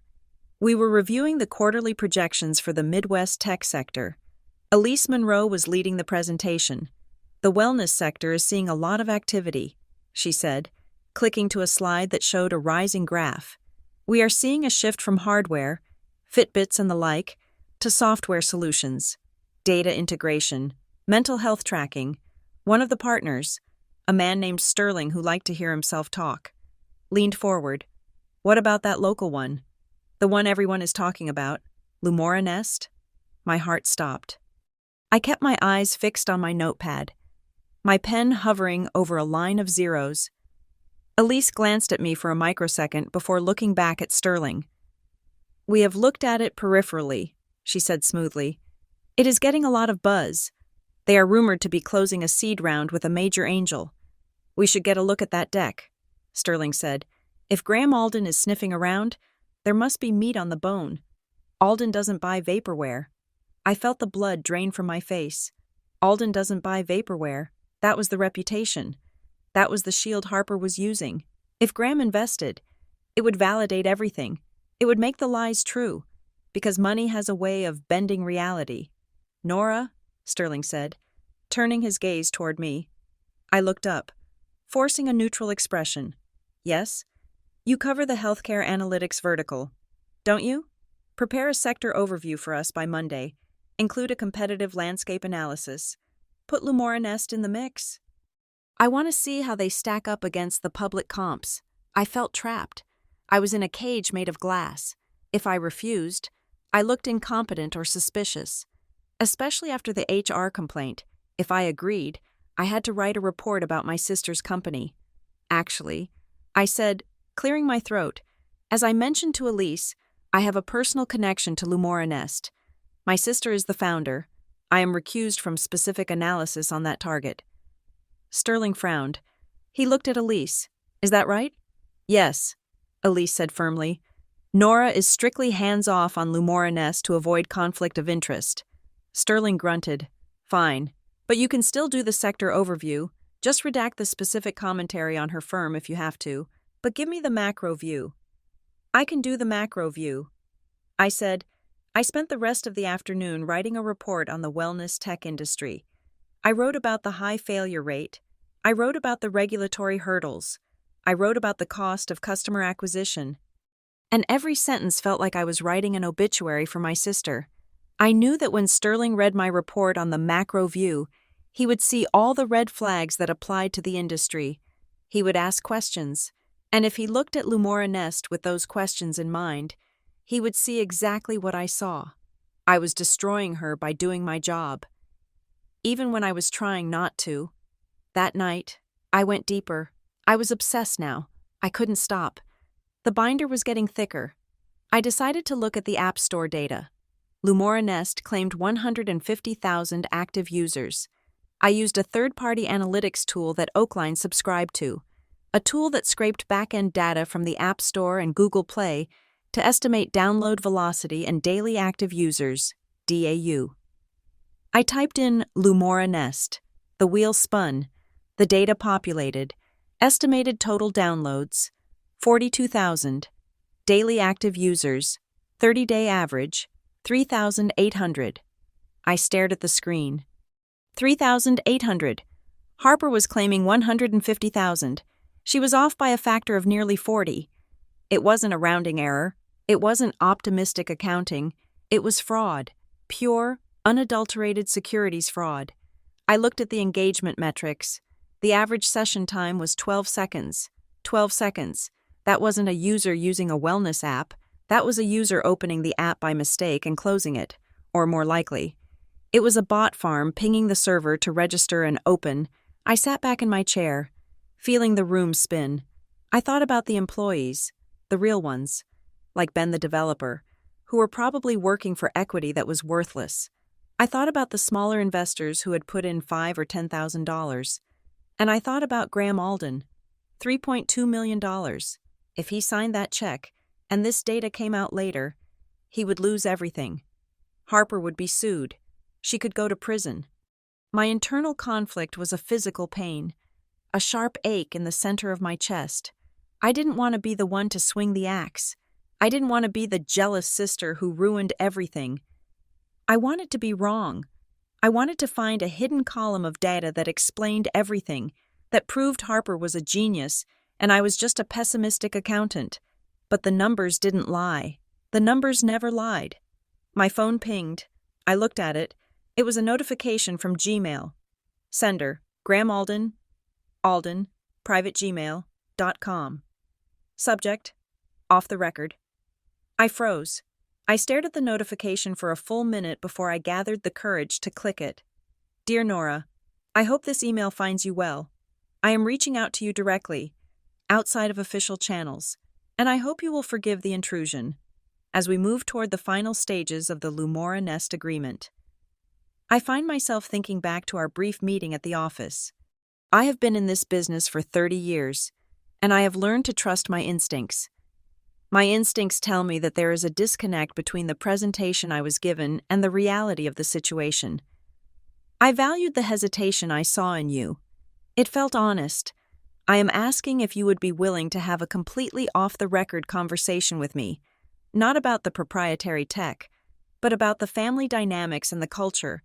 I want to understand what I am buying into. I promise you that your name will never appear in any formal report or decision-making process. This is just for my own peace of mind. Best, Graham. I took my hands off the keyboard as if it were hot. He knew, or he suspected, and he was giving me a chance to confirm it. If I answered him, I was betraying my family. I was crossing the line that my mother had drawn, that my father had enforced, that Harper had weaponized. If I didn't answer him, I was an accomplice. I was letting a good man lose $3 million. I was letting my sister commit a crime that would eventually destroy her anyway. I closed the laptop. I couldn't do it. Not yet. I walked into my kitchen and drank a glass of water. I paced the small length of my hallway. He is just an investor. I told myself, he can afford to lose money. It is risk capital. That is the game. But it wasn't a game. Not to me. The next morning, I woke up after 3 hours of fitful sleep. I checked my phone. There was a message from Maya. Don't freak out. The text read, "But you need to see this. A friend of mine at a firm in Chicago sent it to me. They use Proofline sometimes." Below the text was a screenshot. It was from a Slack channel, presumably an internal industry channel for reputation managers or PR crisis teams. The user posting was named Proofline_Ops. Just wrapped a successful preemptive character neutralization for a high-risk founder's family member. Client was worried about a sibling blowing up a Series A deal. We deployed the unstable relative narrative package. HR at the sibling's firm ate it up. Total silencer. Another win for the narrative. I stared at the image. Preemptive character neutralization. Unstable relative narrative package. Total silencer. I wasn't a person to them. I wasn't Nora Reed, the woman who liked hazelnut coffee and paid her taxes and remembered everyone's birthdays. I was a package. I was a silencer project. I felt a cold, hard rage settle in my stomach, replacing the fear. They were bragging about it. They were bragging about how easily they had manipulated my life, how easily they had reduced me to a liability to be managed, and Harper had paid for it. She was the client. I switched apps to Instagram. I didn't follow Harper anymore. I had muted her months ago, but I searched for her handle. She had posted a photo an hour ago. It was a selfie of her in the Lumora Nest office, looking tired but determined, holding a kale smoothie. The caption was long, "Building a dream is lonely." People don't tell you about the sacrifices. They don't tell you that sometimes the people who are supposed to support you the most are the ones trying to tear you down. Dealing with toxic relatives who are jealous of your light is the hardest part of the journey, but I'm choosing to protect my peace. I'm choosing to focus on the mission. If you are dealing with family who doesn't get it, I see you. We are breaking cycles. The post had 400 likes. I scrolled through the comments. "So proud of you for cutting out the negativity," wrote a girl I had gone to high school with, a girl I had tutored in math for free. "Jealousy is a disease. Get well soon to them," wrote one of Harper's employees. "Keep shining. Queen. Don't let the shadows dim your light," wrote my cousin, my own cousin. I sat on the edge of my bed, the phone screen blurring. She was publicly spinning the narrative. She was painting herself as the victim of a jealous, toxic sister, while privately hiring mercenaries to ensure I couldn't speak. She was winning the court of public opinion, and she was winning the corporate war. And I was sitting here, alone, with a binder full of truth that nobody cared about. Toxic, jealous, nobody. I looked at the Slack screenshot again. Total silencer. No, I was not going to be silenced. I was not going to let them write my story. I got up, I walked to my computer, I opened the laptop, I pulled up the email from Graham Alden. It was still sitting there, marked unread. I thought about the $3.2 million. I thought about the fake hospital partnerships. I thought about the $12,000 Harper had stolen from her own company to hurt me. I realized then that saving Harper from herself was impossible. She was already gone. She had become the lie. The only thing left to save was my own dignity, and perhaps the integrity of a system that relied on people telling the truth. I hit reply. "Dear Graham, thank you for your note. I am willing to meet, but I have conditions. This must be strictly off the record. My name cannot appear in any diligence report, and you cannot tell the founder that we spoke. I am not doing this to hurt the company. But there are complexities that I believe you should be aware of. I can meet you tomorrow at 7 in the morning at the Riverbend Cafe on 3rd Street. It is quiet then. Nora." I pressed send. The button clicked. The email swooshed away. I sat there for a long time, listening to the hum of the hard drive. I felt a strange sensation in my chest. It wasn't happiness. It wasn't relief. It was the feeling of a foundation settling, the feeling of the mortar finally hardening. Turning to stone, I printed the email. I punched 3 holes in it. I added it to the binder. Then I closed the binder and laid my hand on the cover. "I am not nobody," I said to the empty room. "I am the one with the receipts." The Riverbend Cafe was a small, unassuming place tucked into the curve of the Cuyahoga River. At 7 in the morning on a Thursday, it was mostly empty, populated only by a few nurses coming off the night shift and a delivery driver stacking crates of milk. The air inside smelled of roasted beans and damp wool. I arrived 10 minutes early. I chose a table in the back corner, far away from the windows, where the lighting was dim. I placed my bag on the chair next to me. Inside it was the black binder labeled a read/Lumora. I had removed the most sensitive personal pages, leaving only the financial discrepancies, the proofline invoice, and the summary of the harassment campaign. I ordered a black coffee and sat with my hands clasped on the table to stop them from trembling. I felt like a double agent waiting for a handler. I felt like a traitor. Every time the door chimed, my heart hammered against my ribs. At 7 sharp, Graham Alden walked in. He looked different than he had in the high-gloss environment of the Lumora Nest office.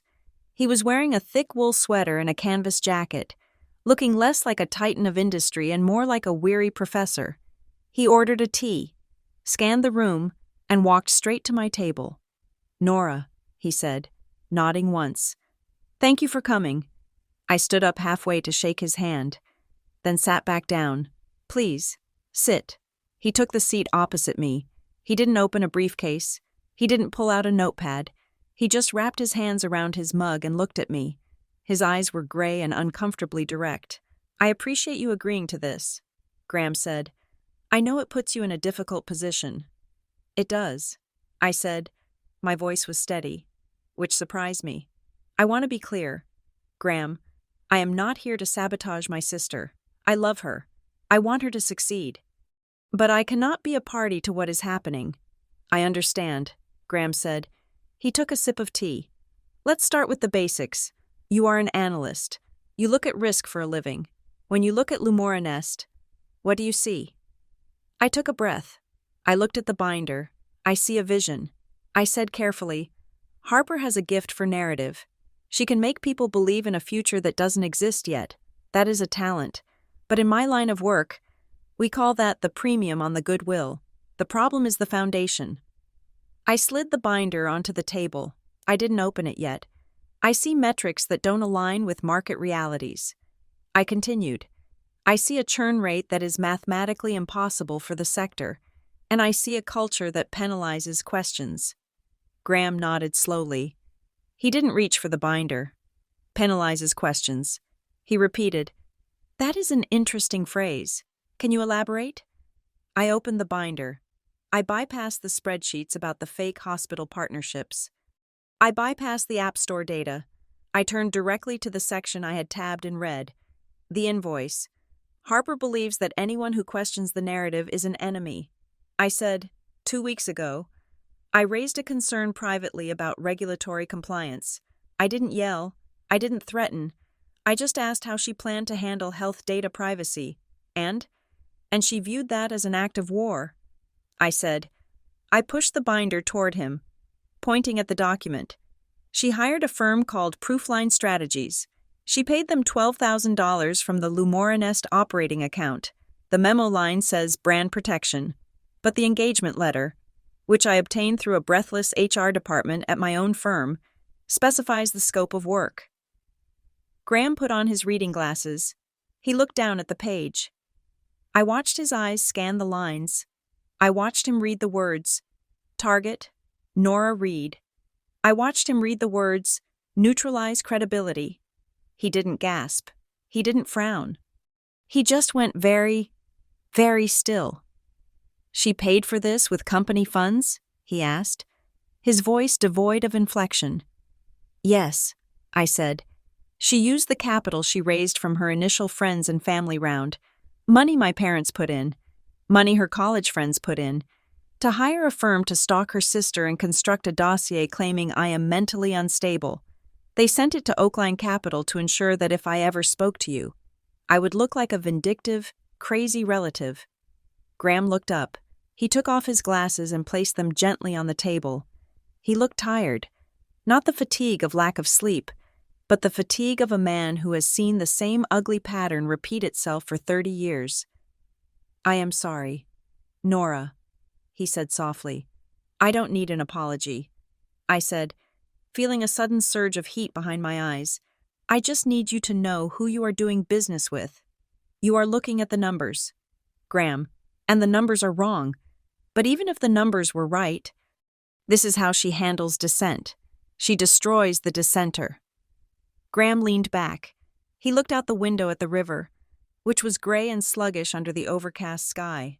"You know," he said, "I had a junior associate run the numbers last week, a sharp kid out of Wharton. He flagged the user data. He said the ratio of downloads to active daily sessions was off by a factor of 10. He called it a data anomaly." I nodded. "It is not an anomaly. It is a fabrication. They are counting email opens as app engagement." Graham sighed. "I suspected as much. We see it a lot in early-stage tech. Founders get desperate. They start believing their own projection slides. I was prepared to have a hard conversation with Harper about restating her metrics. I thought maybe she was just inexperienced. I thought maybe she needed a steady hand on the board to guide her."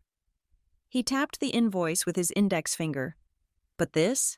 This is not inexperience. This is malice. and it is a misuse of fiduciary funds. He looked at me again, and his expression softened. You were the one variable she couldn't model. Graham said, she calculated the cost of buying users. She calculated the cost of marketing. She even calculated the cost of destroying your reputation. But she didn't calculate that you would have the courage to sit here and show me this. She says I am nobody. I whispered. The words slipped out before I could stop them. She told me that in your world, I am nobody, that I don't matter. Graham reached out and placed his hand on the binder, closing it firmly. Nora, listen to me. In my world, integrity is the only currency that doesn't depreciate. You are the only person in this entire equation who has shown me any respect. You respected me enough to tell me the truth, even when it cost you. He looked me in the eye. You are not nobody. You are the reason I am not about to lose $3 million. And frankly, you are the reason your sister isn't going to be facing a federal indictment down the road. Because if I had invested, and this came out later, the SEC would not be as polite as I am going to be. I felt a tear slip down my cheek. I wiped it away quickly. What will you do? I asked. I will do my due diligence, Graham said. He stood up, picking up the binder. May I keep this? I nodded. He put it in his bag. Go to work. Nora, keep your head down. I will handle the rest. And Nora? Yes? Watch your back. Founders like Harper do not handle rejection well, especially when they realize they can't buy their way out of it. I watched him walk out of the cafe. I sat there for another 20 minutes, drinking my cold coffee, feeling a strange mixture of relief and impending doom. I had stopped the train, but I was still standing on the tracks. The fallout began 3 days later. It started as a subtle vibration in the family dynamic, a tremor before the earthquake. I was at my desk at Oakline, reviewing a merger agreement for a manufacturing client, when my phone lit up with a text from my mother. Harper is freaking out. Graham is stalling. Please call her and tell her it is normal. I didn't reply. A few hours later, another text. This time from Harper herself. He is changing the deal terms. He is sending over a new term sheet with insane governance clauses. Did you talk to him? I stared at the phone. My heart skipped a beat. Did you talk to him? It was the question I had been dreading. I typed back, I haven't spoken to anyone at Lumora since the family dinner. It was technically true. I hadn't spoken to anyone at Lumora Nest. I had spoken to Graham. It was a lawyer's answer. A slice of evasion that made me feel sick. By Friday, the details of Graham's new demands had filtered down to me through the family grapevine. Harper had gone to my parents' house to vent, and my mother, unable to keep a secret, had called me in a panic. He is being unreasonable, my mother cried over the phone. He wants a seat on the board with veto power. He wants a forensic audit of the last 2 years of expenses.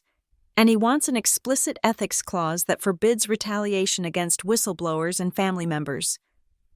I closed my eyes. Graham was sending a message. He wasn't just saying no. He was holding up a mirror. What did Harper say? I asked. She is furious. She says he is trying to hijack her company. She says it is hostile. She thinks someone poisoned the well. Nora, you really didn't say anything to your colleagues, did you? No. Mom, I said, my voice dull. I told you. I am recused. Well, Harper is convinced someone is out to get her. She is talking about hiring a counter-surveillance team to sweep the office for bugs. She is spiraling. Nora, I hung up the phone. Counter-surveillance. The irony was suffocating. She had spent $12,000 to surveillance me, and now she was terrified that someone was doing the same to her. Paranoia is the tax you pay for deceit. I needed to talk to someone who wasn't part of the delusion. I called Danielle Kaur. I went to her office during my lunch break. The lemon polish smell was the same. Danielle listened as I recounted the meeting with Graham and the subsequent demands he was making. So, Danielle said, tapping her pen on her desk. He hasn't pulled the money yet. He is giving her a chance to come clean. He is offering her a leash. She won't take it. I said, she can't. If she agrees to the forensic audit, they will find the proofline payment. They will find the fake hospital contracts. She has to reject the terms. Danielle nodded. You are right. She is cornered. And cornered animals bite. Am I safe? I asked. Since I gave him the documents? Danielle looked at me over her glasses. Legally? You are in a gray zone. Nora. You provided confidential information about a company to a potential investor. However, you are not an employee of Lumora Nest. You didn't sign a non-disclosure agreement. The information you gave him, the invoice, the public records, was either obtained through your own HR department or public sources. You acted as a whistleblower exposing potential fraud and workplace harassment. She paused. But if this goes to court, if Harper sues Graham, or if the SEC gets involved, your anonymity will not hold. That email you sent? It is discoverable. That binder? It is evidence. You need to be prepared for the fact that eventually, she will know it was you. I know. I said, I think she already suspects. Just keep your head down. Danielle advised. Let Graham fire the shot. You are just the ammunition. The shot was fired on Tuesday morning. I learned about it not from my family, but from the industry. I was in the break room at Oakline when the news broke. A junior analyst named Kevin looked up from his iPad. Whoa, Kevin said, did you guys see the blast on TechCrunch? Graham Alden just pulled the plug on that Greenford startup. Lumora Nest. The room went silent. Everyone looked at me. They knew Harper was my sister. What does it say? I asked, forcing my voice to remain calm. Kevin hesitated, looking awkward. It says Alden Capital has formally withdrawn its letter of intent for the $3.2 million seed round. The statement is pretty harsh. Read it, I said. Kevin read from the screen. After a final period of due diligence, Alden Capital has decided not to proceed with the investment in Lumora Nest.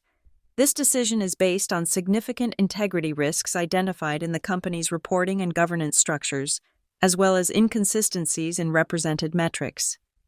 Integrity risks. It was the polite corporate way of saying liars. My phone began to buzz in my pocket. Once, twice, 10 times. A continuous, angry vibration against my hip. I excused myself and walked to the bathroom. I locked the door and pulled out the phone. 15 missed calls from Harper, 7 from my mother, 3 from my father, and a text from Harper. You did this. Just those 3 words, in all caps. I didn't reply. I couldn't. I went back to my desk, packed up my bag, and told Elise Monroe I was taking a personal day. Elise looked at me with a mixture of pity and respect. She knew. She had to know. I drove home. I parked my car. I went into my apartment and locked the deadbolt. I checked the chain. I sat on my couch and waited. The explosion in the startup community was immediate. Lumora Nest wasn't just a local darling. It was a symbol of the Midwest tech revival. For Graham Alden, the most respected money in the region, to walk away citing integrity risks was a death sentence. By 5 o'clock, Twitter was buzzing. People were digging. A former employee of Lumora Nest, emboldened by the news, tweeted about the toxic positivity and the fake numbers. The dam had broken. At 11 o'clock that night, the storm made landfall in my living room. I heard the pounding on the door first. It wasn't a knock. It was a fist hammering against the wood. Nora, open the door! Open the goddamn door! It was Harper. I stood up. I walked to the door but didn't open it. Go home. Harper, I said through the wood. Open it, she screamed. Her voice was shredded, raw with screaming. I know you are in there. I saw your car. Open it, or I will break a window. I unhooked the chain. I turned the deadbolt. I opened the door. Harper stood in the hallway. She looked like a ghost of herself. Her hair was matted, pulled back in a messy knot. Her eyes were wild, rimmed with red. She was wearing a sweatshirt that looked like she had slept in it. Or maybe she hadn't slept at all. She pushed past me, storming into my living room. She spun around, her chest heaving. You told him, she hissed. You went to him and you told him. I closed the door. I didn't lock it this time. I told him the truth, I said quietly. The truth? Harper laughed, a manic, jagged sound. You don't know the truth. You don't know anything about running a company. You are a bean counter. Nora, you sit in your little beige box and you judge people who actually build things. I build things. I said, I build safety. I build reality. You were building a fraud. Harper, you were lying about the users. You were lying about the hospitals. And you stole $12,000 to pay a firm to ruin my reputation. Harper froze. Her face went pale, then flushed a deep, violent red. So that is it, she spat. You are petty. You are mad about the proofline thing? That was business. Nora, that was risk management. And you just cost me $3 million because your feelings were hurt? It wasn't about my feelings. I shouted back, losing my cool for the first time. It was about the fact that you are a criminal. Harper, you were committing fraud. If Graham had invested, you would have gone to jail when it all collapsed. I saved you. You didn't save me, she screamed, grabbing a throw pillow from my couch and hurling it at the wall. You destroyed me. You just proved that you can destroy something. She stopped, breathing hard, staring at the pillow on the floor. The words hung in the air. You just proved that you can destroy something. For years, she had called me nobody. She had called me irrelevant, weak, background noise. But now, looking at me with pure hatred, she didn't see a nobody. She saw a force. She saw someone who had the power to level her entire world with a single conversation. Is that what you wanted? She whispered, her voice trembling. Did you want to feel powerful? Congratulations. Nora, you are the most powerful person in the room. You just killed Lumora Nest. Are you happy? I am not happy, I said, my voice shaking. I am heartbroken. I wanted you to succeed. Harper, but not like this. Not by cheating. Cheating is how you win, she yelled. Everyone does it. You just don't get it. You are small. You have always been small. She looked around my apartment, sneering at my modest furniture, my clean counters, my quiet life. You will always be small, she said. But now you are going to be lonely. Too, Mom and Dad. They are never going to forgive you for this. You know that, right? You just orphaned yourself. I felt a cold stone settle in my stomach. I knew she was right. Get out, I said. Harper glared at me one last time, a look of pure venom. I am going to sue you, she said low and vicious. I am going to sue you for interference. I am going to sue you for defamation. I am going to take every single penny you have saved in your sad little bank account. You think you have receipts? Wait until you see what I have. She turned and marched out. I slammed the door. I locked the deadbolt. I slid the chain into place. I sank down onto the floor, my back against the wood. I listened to her footsteps recede down the hallway. I was shaking. I was nauseous. But underneath the fear, underneath the grief, there was something else, a strange, vibrating clarity. She was right. I had destroyed it. The mortar had finally hardened, and when the bricks tried to shift, the wall had come down. I wasn't a background character anymore. I was the antagonist, and in a twisted way, it was the most respect she had ever shown me. The legal notice arrived 3 days later. It came by courier to the Oakline Capitol mailroom, a heavy cream-colored envelope with the letterhead of an aggressive downtown firm. Vance Partners. I was called into Elise Monroe's office. David from HR was there. 2. Nora, Elise said, looking grave. We received this today. She slid the letter across the desk. Notice of intent to sue for tortious interference and defamation. Plaintiff, Lumora Nest, Inc., Defendant, Nora Reed. Subject, malicious conduct resulting in material loss of funding. The letter was full of legal threats. It accused me of spreading false and damaging rumors to a prospective investor. It accused me of violating confidentiality. It demanded damages in the amount of $3.2 million. They are threatening to drag Oakline into it as a co-defendant, David said, looking pale. They are claiming you used firm resources and your position to influence the deal. I looked at the letter. It was Harper's voice. Translated into legalese, it was a desperate flail, a final attempt to blame anyone but herself. I am sorry. I said to Elise, I will resign if I have to. Elise shook her head. No, we have already spoken to legal.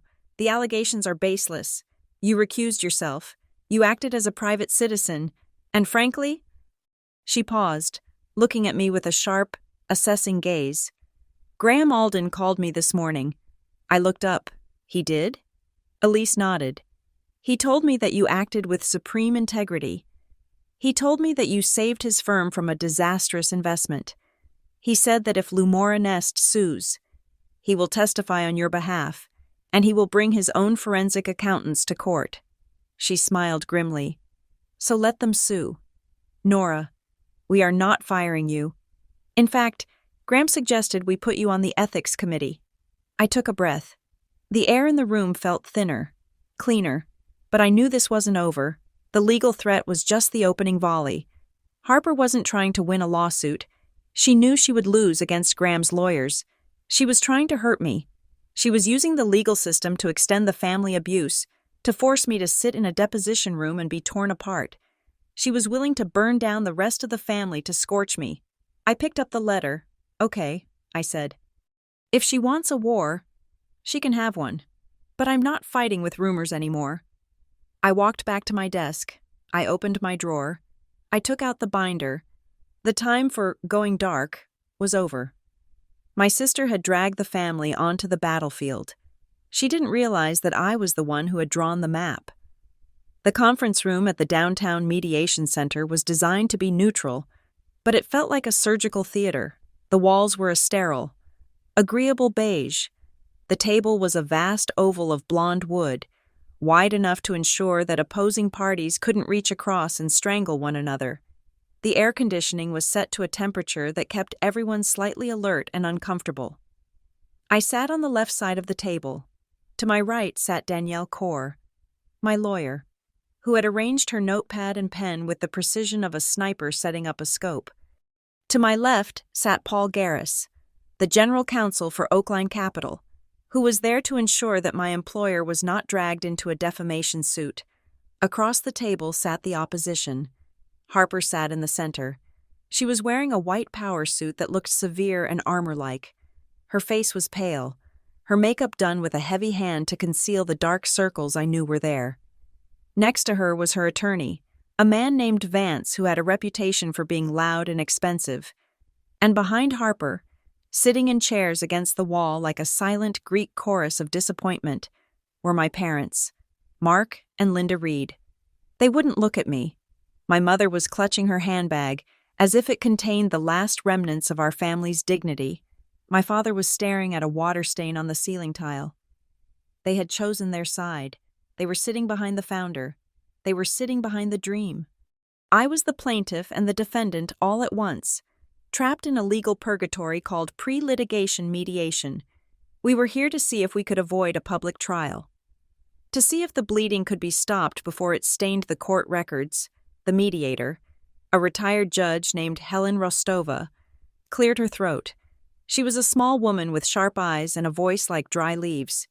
We are here to discuss the claims brought by Lumora Nest regarding tortious interference and defamation, as well as the counterclaims regarding workplace harassment and misuse of corporate funds raised by Ms. Reed. She said, "Let us begin with the plaintiff."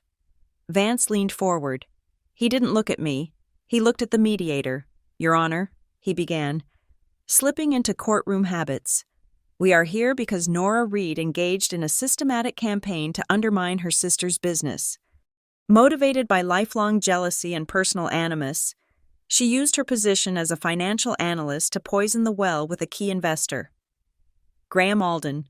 She whispered false rumors. She cast doubt on the company's integrity. Her actions directly resulted in the withdrawal of a term sheet valued at $3.2 million. We are seeking damages for that lost valuation. I felt a muscle jump in my jaw. Systematic campaign. It was almost impressive how they projected their own sins onto me. Harper nodded vigorously. She looked at me then, her eyes hard and bright. "She has always been jealous," Harper said, her voice shaking with suppressed rage. "Since we were kids, she couldn't stand that I was the one who took risks. She couldn't stand that I was building something real while she was just existing. She went to Graham Alden behind my back. She told him I was a fraud. She sabotaged me out of spite. My mother made a small, pained sound from the back of the room. Danielle Kaur placed a hand on my arm to keep me silent. She waited for Harper to finish. She waited for the echo of the word spite to fade. Then Danielle opened the black binder, the same binder I had carried for weeks. Ms. Reed claims that my client is motivated by jealousy, Danielle said, her voice cool and conversational. She claims that Nora Reed is obsessed with her. However, the documentation tells a different story about who was obsessed with whom. Danielle slid a document across the wide table. It was the Proofline Strategies contract, 2 weeks before the investor meeting. Danielle continued. Harper Reed initiated a contract with a reputation management firm. The objective was not to promote Lumora Nest. The objective, explicitly stated in the scope of work, was to neutralize Nora Reed. Vance picked up the paper. He glanced at it and shrugged. Standard due diligence, Vance said dismissively. High-profile founders often vet their families to ensure there are no liabilities. Danielle slid a second paper across the table. It was the invoice. $12,000, Danielle said. Paid from the operating account of Lumora Nest. Paid with funds raised from early investors, including the parents sitting in this room, for the express purpose of stalking a private citizen. She looked at Harper. You paid $12,000 to dig up your sister's old college blog posts. You paid to have her followed. You paid to have her conversations recorded and edited to make her sound mentally unstable. You then sent that fabricated dossier to her employer, Oakline Capital, in an attempt to get her fired. Vance opened his mouth to object, but Danielle cut him off. That is not due diligence. Mr. Vance, that is workplace interference. That is harassment. And crucially, for the sake of the securities fraud counterclaim, that is misappropriation of company assets. You used shareholder money to wage a personal vendetta. Harper slammed her hand on the table. It was brand protection, she screamed. The room flinched. Nora is a liability. She is a sad, bitter nobody who wanted to ruin me. I had to protect the company. There was that word again. Nobody. I looked at my parents. My father had closed his eyes. My mother was weeping silently into a tissue. They were hearing the price tag of their favoritism. $12,000. It wasn't about the money. I realized. It was about the effort. Harper had worked harder to destroy me than she had worked to build her product. Suddenly, the screen on the far wall flickered to life. We had agreed to allow a statement from the third party involved. Alden Capital. Graham Alden's face appeared. He was sitting in his office, looking as calm and immovable as a mountain. The room went silent. Harper straightened her spine, fixing her hair, as if she could still charm him through the pixels. Mr. Alden, the mediator said, thank you for joining us. Can you clarify the reason for your withdrawal from the Lumora Nest investment? Graham looked directly into the camera. He didn't look at Harper. My decision to withdraw was not based on rumors, Graham said. His voice was deep, filling the sterile room. It was not based on any emotional appeal from Nora Reed. Harper blinked. It was based on math. Graham continued. My team conducted an independent analysis of the user metrics. We found that the daily active user count was inflated by approximately 400%. We found that engagement metrics were being manipulated by counting passive email opens as active sessions. Harper let out a gasp. That is a difference of interpretation, she cried. That is standard industry puffery. It is fraud, Graham said. He didn't raise his voice, but the word landed like a gavel. But there was a second factor, Graham added. He looked down at a paper on his desk. I was provided with evidence that the founder used corporate funds to initiate a harassment campaign against a family member who attempted to raise ethical concerns. I saw the invoice from Proofline Strategies. Graham looked up, his eyes locking onto the camera lens, boring into the room. I do not invest in companies that cook their books, Graham said, and I certainly do not invest in founders who use my money to attack their own blood. That is a character flaw that no amount of capital can fix. Nora Reed did not poison your deal. Harper, you poisoned it yourself. The screen went black. Graham disconnected. The silence that followed was absolute. It was heavy, suffocating. The air conditioner hummed, sounding like a distant siren.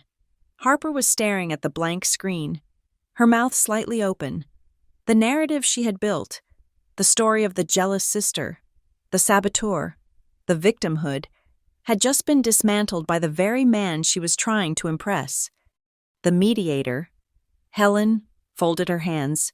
She looked at Harper. She looked at the invoice sitting in the middle of the table. She leaned forward. Her voice was very quiet, but in the silence, it sounded like a shout. "Ms. Reed," the mediator said, "I have a question." Harper turned her head slowly, her movements jerky and doll-like. "You have stated repeatedly that your sister is irrelevant. You called her a nobody to your business." "Yes," Harper whispered. She is a nobody." "Then why?" the mediator asked. "Did you spend $12,000 of your company's money to prove it?" The question hung there. If she is nobody, why did she cost so much? It was the question I had asked myself in the dark of my apartment. Now, it was being asked in the light. Harper opened her mouth, but no sound came out. She looked at her lawyer. Vance looked down at his legal pad, unwilling to make eye contact. There was no legal defense for obsession. Then, a chair scraped against the wall. We all turned. My father, Mark, was standing up. He looked older than I had ever seen him. His shoulders were slumped, his suit jacket hanging loosely on his frame. He walked past Harper. He didn't stop at her chair. He walked to the edge of the table.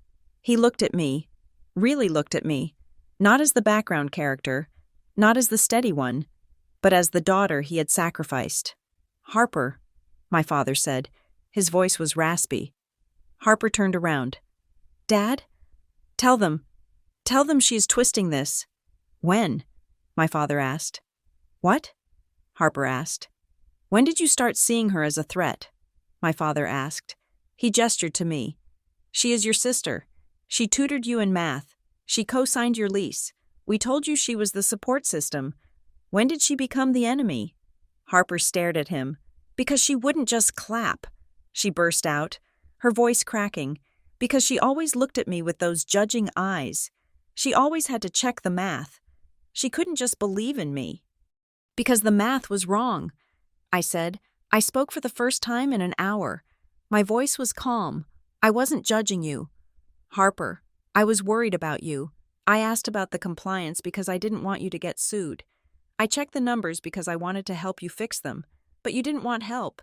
You wanted an audience." "I didn't want an audience," Harper screamed. "I wanted to be big." She stood up, knocking her chair back. It clattered against the wall. "I wanted to be big," she sobbed. "And you are so—" She pointed a shaking finger at me. "You are so perfect," Harper whispered. The venom was draining out of her, replaced by a raw, naked anguish. "You always did everything right. The grades, the job, the credit score. You never messed up. You were so boring and so perfect, and it made me feel like I was suffocating. I had to be big. Nora. If I wasn't big, I was just the screw-up sister of the perfect Nora Reed." I stared at her. The revelation hit me with the force of a physical blow. She wasn't arrogant. She was terrified. All the flash, the neon signs, the data is self-love slogans, the $3 million demands. It was all a costume she wore to hide the fact that she felt small next to me. The golden child was a role she was playing because she thought it was the only way to matter. My mother stood up then. She walked over to Harper and put her arms around her. Harper collapsed into her, sobbing like a child. Linda looked at me over Harper's heaving shoulder. Her eyes were wet. "We did this," my mother whispered. I looked at her. "Yes, you did. We made you the steady one," Linda said, tears spilling down her cheeks. "And we made her the star. We thought you didn't need us. Nora, you were always so strong. We thought Harper needed the applause to survive. We didn't see that we were feeding a monster." I sat there, feeling a strange hollowness. The validation I had craved for 30 years was finally here. My father was looking at me with regret. My mother was admitting their failure. My sister was confessing her inferiority complex. But it didn't fix anything. The apology didn't erase the proofline report. It didn't erase the $12,000. It didn't erase the fact that they had sat behind her, not me. When the meeting started, I looked at the mediator. "Can we finish this?" I asked. "I want to go home." The energy in the room had shifted from combat to a funeral. Vance, realizing his client had just admitted to everything that mattered, signaled that they were ready to settle. There was no dramatic verdict, no gavel banging, just the quiet shuffling of papers. The settlement was hammered out in the next hour. Lumora Nest agreed to drop all threats of litigation against me and Oakline Capital with prejudice. I agreed not to file a public defamation suit, provided the terms of the agreement were met. The terms were specific. First, Harper had to personally reimburse the $12,000 to the Lumora Nest corporate account, categorizing it as a personal expense repayment. Second, Lumora Nest had to update its investor disclosures to reflect accurate user metrics. No more counting email opens as engagement. Third, a non-disparagement clause that went both ways. She couldn't talk about me. I wouldn't talk about her. We signed the papers. The scratching of the pens was the only sound in the room. Harper didn't look at me when she signed. Her hand was shaking so badly that her signature was just a jagged line. She looked defeated. Small. Stripped of her armor. The visionary founder was gone. She was just a 29-year-old woman with a failing startup and a mountain of debt. My parents signed as witnesses. My father's hand lingered on the paper. He looked like he wanted to say something to me, but he didn't know the words. There are no words for "I chose the wrong child." I signed my name, Nora Reed. It looked steady on the page. I stood up. I packed my black binder into my bag. Danielle squeezed my shoulder. "You did good." "Nora, it is over." I walked toward the door. "Nora," my mother called out. Her voice was thin, desperate. I stopped, my hand on the handle. I turned back. My family was clustered at the end of the table, a tableau of wreckage. "Are you coming to Sunday dinner?" my mother asked. The question was so absurd, so pathetically normal, that I almost laughed. After the lawsuits, the spies, the fraud, the mediation, she still wanted to pretend we could eat roast chicken and talk about the weather. "No." "Mom," I said, "I don't think I am." "But for how long?" she asked. "I don't know." I said. I looked at Harper. She was wiping her eyes, looking at the floor. "Harper," I said. She looked up.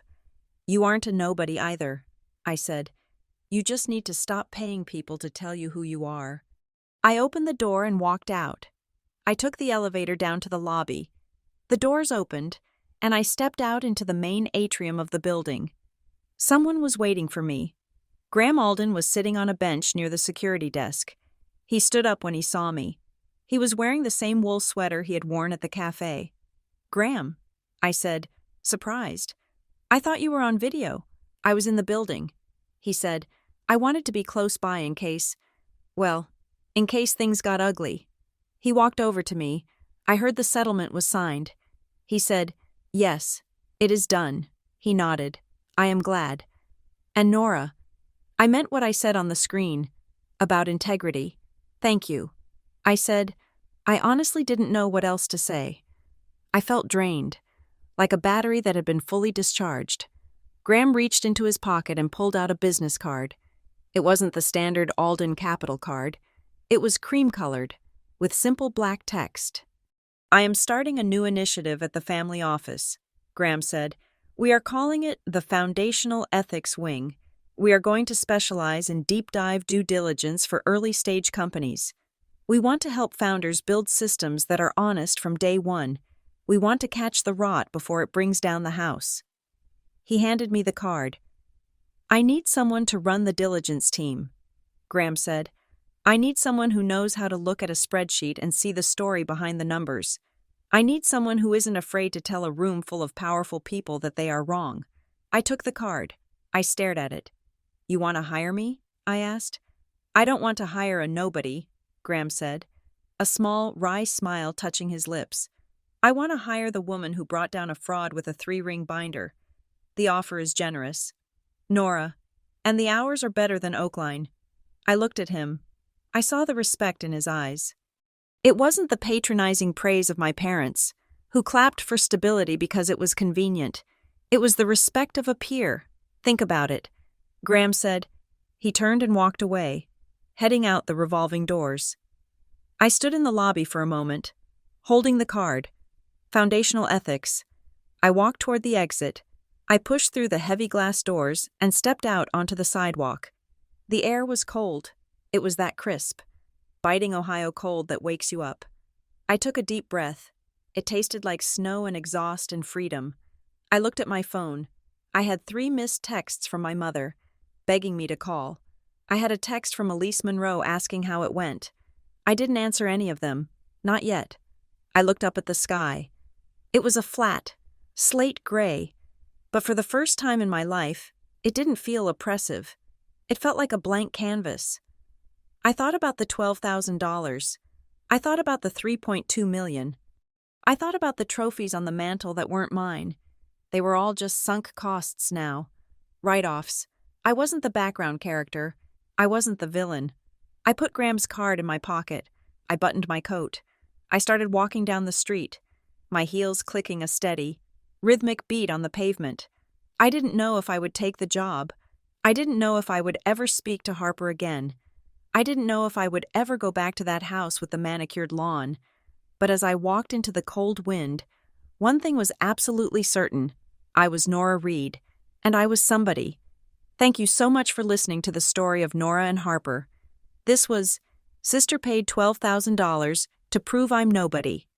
Then her startup lost its $3.2 million silent partner. It's a heavy one, isn't it? It really makes you think about the price of ambition and the roles we get trapped in within our own families. I'd love to hear what you think. Was Nora right to walk away? Should she ever forgive Harper? And where in the world are you listening from today? Drop a comment below and let me know. If you enjoyed this story and want more deep dives into family drama and sweet, sweet revenge, please make sure to subscribe to Revenge Stories. We have new stories coming every week that you won't want to miss.